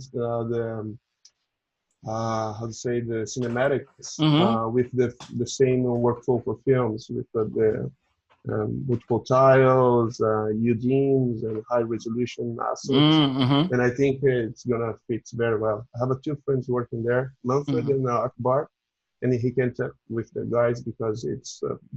I think you have a very good fit with this. And I put on the Zoom group chat just to share with everybody. Yeah, at ILM, even here in San Francisco, you know, like we have like people like, it's almost like most of the people are from different countries, you know. I'm from Brazil. We have like Koreans, we have Chinese, we have Mohammed, who is Iranian. And, you know, it's like Iran right now is basically banned, right? Like in the United States. But those guys came there about 10 years ago before Trump became the president. No, but the thing that people don't think about is that you know, those lists about the banned countries and stuff like that, those are being assembled by the FBI for a long time before Trump was elected, you know. So like back in the day when Obama was in place, they already had a lot of blacklisted countries, you know. So it's like, it's a lot of bullshit, man. Just Yeah, but I didn't want to nagging and this kind of stuff to make you feel bad about this stuff. Sorry if I did that. No, it's all good, man. No, it's good. I mean, like sometimes we cannot go too deep into certain discussions because I mean, like it can affect people's jobs, right? But I don't mind like discussing it. You know, it's like I think it's important, especially like I mean, like talented people who actually can have opportunities. You know, it's just like I would say like United States when I came here was 2004. It was kind of like it was still pretty strong, but I could notice like year by year after that, I think I brought bad luck. Year after year, you know, it's like just like I would say like see different companies, like small companies closing, small shops closing, and then the medium ones start closing, and then some big ones shut down, like Digital Domain, and then kind of like became Phoenix, right? And then resurged from the ashes, and now they are going strong again. But I mean, like the market here just like shrank thanks to like globalism, right? Like basically, like it's all about the bottom line. So, you know, you want to do the cheapest possible job with okay quality. Doesn't need to be like the quality is not the priority anymore like it used to be, right? And basically, like you create something that's okay, and you spend very little money, and then you can turn that into huge profits. That's basically the mentality of this entire industry. For example, like a big studio nowadays, right? So they're going to do a movie, and let's say that they're going to spend like $250 million to make that movie, right? So they're going to make like in profit, let's say $1 billion on top of that. I'm talking about like a big blockbuster, right? So you spend like 250 million, so probably another 250 going to be like for marketing, right? So you normally double that. And then you're gonna have like the box office is gonna take like another, I don't know, a 200 or something like that. So the movie is gonna cost like at the end, after everything's said and done, so that's basically like 700 something million, right? So if you're making like 1.2 million in the movie at the end of the everything, so you're making like 500 million on top of everything. So that's your profit in there. I think they make more because of course there's a marketing and then it's like all the merchandise stuff that they produce around that movie, right? So at the end is a lot of money. But then let's say like they ended up with $500 million of profit, and that's basically for the shareholders, right? So like it's not like it's like it's the nice guys in here. It's just a bunch of bankers at the end of the day financing this whole thing, right? This operation. So you have to please the shareholders. So in at the end of the day, instead of like thinking, okay, that was a very successful project. Look at this. We made $500 million profit, right? So for the next one, since we have a sequel coming up, let's apply basically like, let's keep the same crew because we know it works, right? Like, so keep the same crew.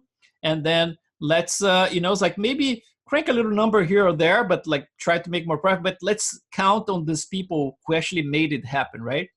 No, because it's all based on bottom line. And it's like just number crankers at the end of the day, like the guys at the top of the pyramid are number crankers. They're just gonna say, screw that, $500 million. I think we can make $800 million next time. So let's send most of this work here. Let's say like to, I don't know, India, China, some places that are like much cheaper to do work. And then let's get some place like that has like this very strong like tax breaks and incentives from the governments just to bring the job over. Like let's send stuff to Canada and London, and it's like, and at the end of the day, that crew that made the work, shine in the screen and everything, that doesn't count for anything because at the end of the day, we are not deciding anything. It's just like those bankers deciding everything. That's what happens. It's a strange situation, man. Back in the day when this industry was created, was basically George Lucas created the entire industry, right? Basically, Star Wars started the visual effects industry. That's exactly what happened. And everything started here in California, right? So it's almost like out of respect, let's just keep that market going. But that's not what happens. I mean, like, we didn't have those bankers controlling everything before. And I think there was more concern about, since we are creating something new, right? I say we, but I mean them, because I wasn't present back in the day. The concern was to actually find the best artists we could find, and then create the best type of work you could find. And like, can I interrupt you, sir, for 1 second? Yeah, sure. It's more easy for you to go to China or Singapore or India to find the job there, to work with the source that the industry just sent the source for that area because it's more cheap, even more because that justification that Chris gave. Because if you send the work for the China or India with the minimum wage, you can make more money, right? And I think you will never have a problems to go there and get the visa over there. Yeah, the thing is, like, sometimes like it's a little deceiving too, right? For example, like the whole reason that certain places have those tax breaks, right? Like, and they have those all kickbacks from the government is because a lot of times those places are not cheap. So basically, like, it's an incentive for the studios to hire more people, right? And bring the job over there so they can actually get, for example, like a 50% discount, right? But at the end of the day, the artists are the ones suffering because they're going to be paying less, and they're going to have to live in a place that, the cost of living is not that cheap sometimes, it's like Singapore, Vancouver, places like that. They're not cheap to live in. And then the thing is, like, if you're a new artist just starting, you're not going to mind too much because at the end of the day, you're looking for that beautiful credit in the movies, right? So you enter the industry, and then you have like this passion about it and everything, and you don't mind sleeping in a tiny little room and having like 10 roommates, and it's like not having much more money because you're happy just doing the job to get the credit. But then after doing that for maybe like 2 years, 3 years, all of a sudden you're burned out, and then you're looking for a better place, and then you're probably going to be replaced by someone with the same dreams you just had, So that's the thing that the industry counts a lot on people. It's just that people are just gonna be coming back to them, you know, especially the big studios, you know, just like people are gonna just go because of the name and the credit and everything. But it seems like they're never gonna run out of people, you know. So that's why I think it's necessary, in my opinion, for this industry, and I say that with a heavy heart. I think it's necessary to have a big crash. You know, I think it's important for this industry to basically crash altogether, and then start being rebuilt. Because the current situation is not sustainable for artists. I think it's great for the corporations, you know, and bankers running the show, but for artists like us, man, I think we need a crash. You know, something to be revisited, because it's not being fair to artists for a long, long time. That was my rant. See what time that is. Okay, still have some time to plug my model here. True. I totally agree with that. Thanks, man. Because Chris, I have 2 questions. Sure. First one, I noticed that the amount of surface detailing is bigger, is relatively bigger in the cheek areas and the chin and the forehead. But when it comes to the nose, it gets substantially smaller. Mm-hmm. Is it a common thing? Is it a peculiarity of Ray Harryhausen? No, I think it's kind of general. I think it's kind of general. You know, it's like you're not going to see a lot of like deep pores. You're going to see mostly like blackheads and stuff. And that's why, for example, like when you shine a light or a flashlight, you're going to basically like see it's always like shinier at the tip of the nose, because it's a smoother surface, you know. And then for example, like around the cheeks in here, you see like I'm still working this whole area. This is going to get much smoother than what I have. And for example, like the pores in here that almost like touching the eye bags, I'm going to have to start smoothing them out, and then almost like eliminating them all the way down here. Yeah, but I mean, like it's different type of surface, you know. It's like the nose, I try to keep it kind of simple. But you can see, like if you look from close up, and if I go to HD here, you know, you have this little texture going on in there, that the little random texture I add. So just to break up the speck a little bit more. But yeah, when you read in the model itself, it kind of works nicely. You know, it's like have a nice kind of like, you know, glossy reflection in there. That's exactly what I was going for. I was going to ask you if this was an intentional trick. Yes, so that intentional. nose can shine that little bit more. Mm-hmm. And the second question is about the painting of the albedo. I noticed that Ray Harryhausen has a really bright skin. Yes. But you didn't paint as bright as it is. You prefer to paint that tone of orange mixed with all the purples and greens and stuff. Do you prefer to build the map that way so that it can translate the subsurfaces of the skin, and later on you prefer to color corrected? Yes, exactly. So those nodes I just show at the beginning today is basically like if I want to go like even paler than he is, I can control that with exposure. If I want to go darker skin, I can control with that as well. But I want to have like, it's almost like you don't need like an absolute precision when you paint your map, but you have to have like the relationships correct, right? So the relationship, like the values between like the lighter values to the darker ones have to be in a correct spot. Or very, very close to it. But like the color itself, there is always a way to actually refine it with the color correction node, you know? So I try to do this in Maya as almost like a post kind of thing, but it's still inside of Maya. Got it. Thank you. Yeah, no problem. So I just plugged the maps in here, the new maps. And now, since we are almost at the time, I'm going to just bring it very quickly here. So basically, like if I had hair already assigned, that's going to be the work tomorrow, right? That's what we're going to be doing from this point on. It's going to be exactly this. So you're going to import your new model that I just exported from Maya. So it's going to be OBJ. And I'm going to import my medium resolution one, right? That's the one with, oops, not this folder. So I have my MR and my LR. So the MR is the medium resolution, and that's the one I'm going to be bringing that matches the same poly count as this guy. So now I have both on top of each other, and I'm just going to select the first one. So that's the new one. First, you select the new one, and then you select the old one. And then there are two ways you can actually transfer those things. I don't know if I explained already, but I'm going to do it again anyway. So under modeling, if you go to your mesh, you have the transfer attributes, and you have a different parameters here, right? So I normally turn off everything, and I keep on just the vertex position.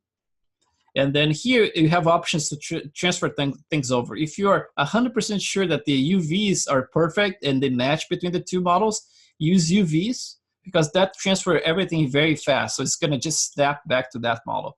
If you're not completely sure, but you're sure that the topology is completely perfect and never changed, is the same model, you use topology. This takes, let's say, like 10 times longer to do it. But in my machine here, this one takes, like, let's say, 3 seconds. So this one is going to take 30 seconds. That's all it takes. It's not like a huge thing, right? But the easiest way I found is actually to do with the morph target, with the blend shape. So you just go to your animation, and same deal. You're going to do both the same way. So you select the destination, so like the newest model you just brought in, and then control click the old one, and then it goes to go to deform and just create a blend shape in here. So I'm going to blend shape. I'm going to switch back here. I'm going to look for my blend shape. It should be there. I'm going to just dial in. Boop. So it snaps. See, like from that to that lump. And then once it snaps, if I delete this model here now, basically it's going to lose the blend shape that I just did. So you have to bake it. So I'm just going to delete my history. So if you go under edit, you can delete by type history and delete all by type history if you want. Again, I normally have both in here as a shortcut. So I'm going to use both. So delete everything. So now if I delete the last model I just brought, so the old one now that has all the parameters that are already set, all the skin and everything, now it snaps to that same spot, and then I'm ready to go and render. So let's compare to, let's see if I can find like a little close-up of the eye here. If you can get a little bit of that detail that I just did, if you can see any difference in it. Let's see how it's rendering. Let's try something like that. It might be a little, take some time to render, but let's try that. Actually, I can actually reduce my my quality here a little bit. Let's bring down to 2. And then let's bring this one down to 5. So we can get a little bit faster than that. Like that. And then let's render it, see what we get. Right there. It's going to take a little bit to calculate because I'm using a different displacement now and this different color map. Let's see if we can get some of those veins I just painted in there. And yeah, and then tomorrow, like I said, we are not going to be exploring like the curves in XGen because those always give me bugs. But we're going to be doing the easy stuff first, which is the peach fuzz and exploring like variations, things like that. And then some of the maybe like nose hair, things like that, the simple stuff, you know, nose hair, peach fuzz, stubble, and then leave the Monday for our eyebrows and then actual hair. Chris, are you working with the specular maps? With the specular maps, yes. Those are the same ones I painted before. I'm actually just reusing from the previous model. Oh, actually, I don't have a light here. It's a good idea to add some light. Let me show you, let's see, lights. I don't even remember which ones I'm using right now. I think this is all I'm using. Yeah, let's try that one. And play it again. That's not it.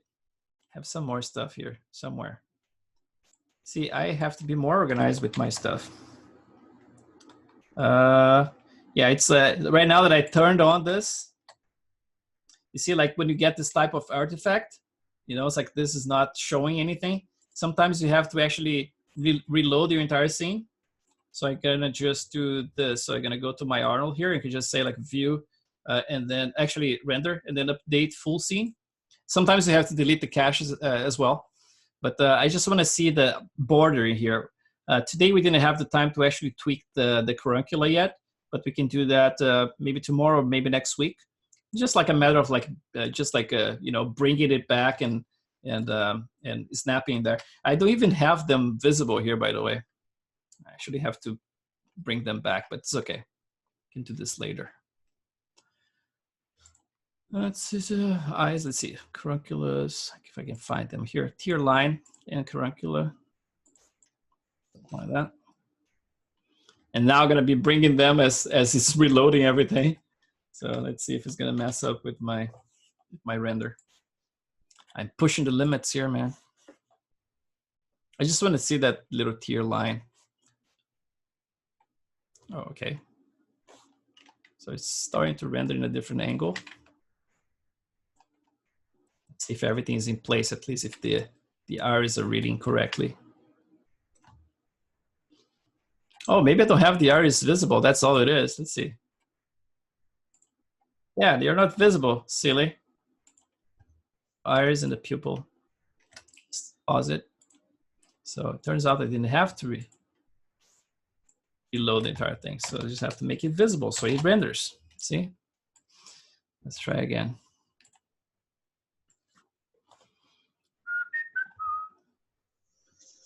Chris, earlier this evening you mentioned a web that connects apparently the face skin to the eye. Is it the tear line that you were referring? No, it was just that little line that I just lifted in my model when I was sculpting right against that's basically like the little web that I was mentioning. It's kind of like not a web, but a membrane, right? But then basically the tear line is gonna just help to reinforce that with some kind of like a liquid looking. But this one it's a different effect because this one is more like for the subsurface to work with that area. So let's look at close here. Let's see what happens.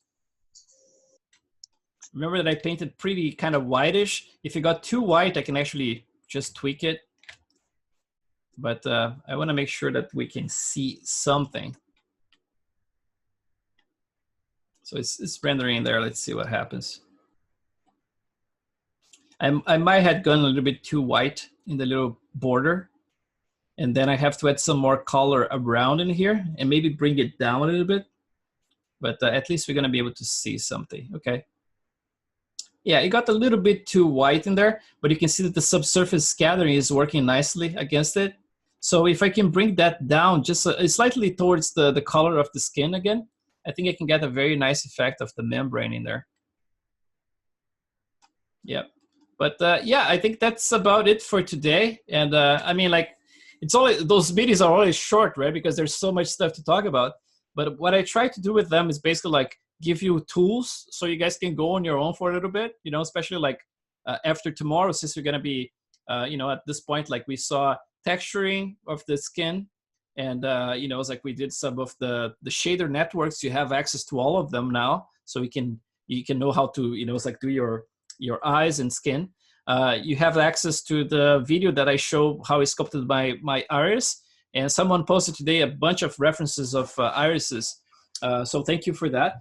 And you know, it's like you have lots of little projects that you guys can go on your own. And tomorrow with the XGen as well, we're going to be able to explore some of that. If you have like short hair, like say your character has a mustache, you're going to be able to do it after tomorrow probably. And just for the longer hair and more control with curves, then that's going to be on Monday. But what I want to do is just like every week is to give you a ton of tools that you can actually go during the weekend and do some work on your own, you know, because yeah, at this point we have like another five of those, right? And then we have the final reviews on the Saturday of next week. So that's going to be it. So next week we're going to be tackling the hair. And then going through the other stuff that's missing, you know, it's like any questions you guys have, we can maybe like save one of those days and then go through the whole thing and try to, you know, tackle the stuff you're having more difficulties with. And at the very end, like the last one, my intention is to actually go through, you know, it's like doing the bonus material, I would say, you know, it's like going exploring the clay renders. And also how I comp stuff, you know, it's like I don't use a lot of comp because I render everything one single pass, but I do some color correction and I use a nice little plugin that's called Exposure 2 from Alien Skin. It's a plugin for Photoshop. And I think I show you guys some. I never know if I show you or if I show the previous class, but I don't mind like going back, you know, and showing it again.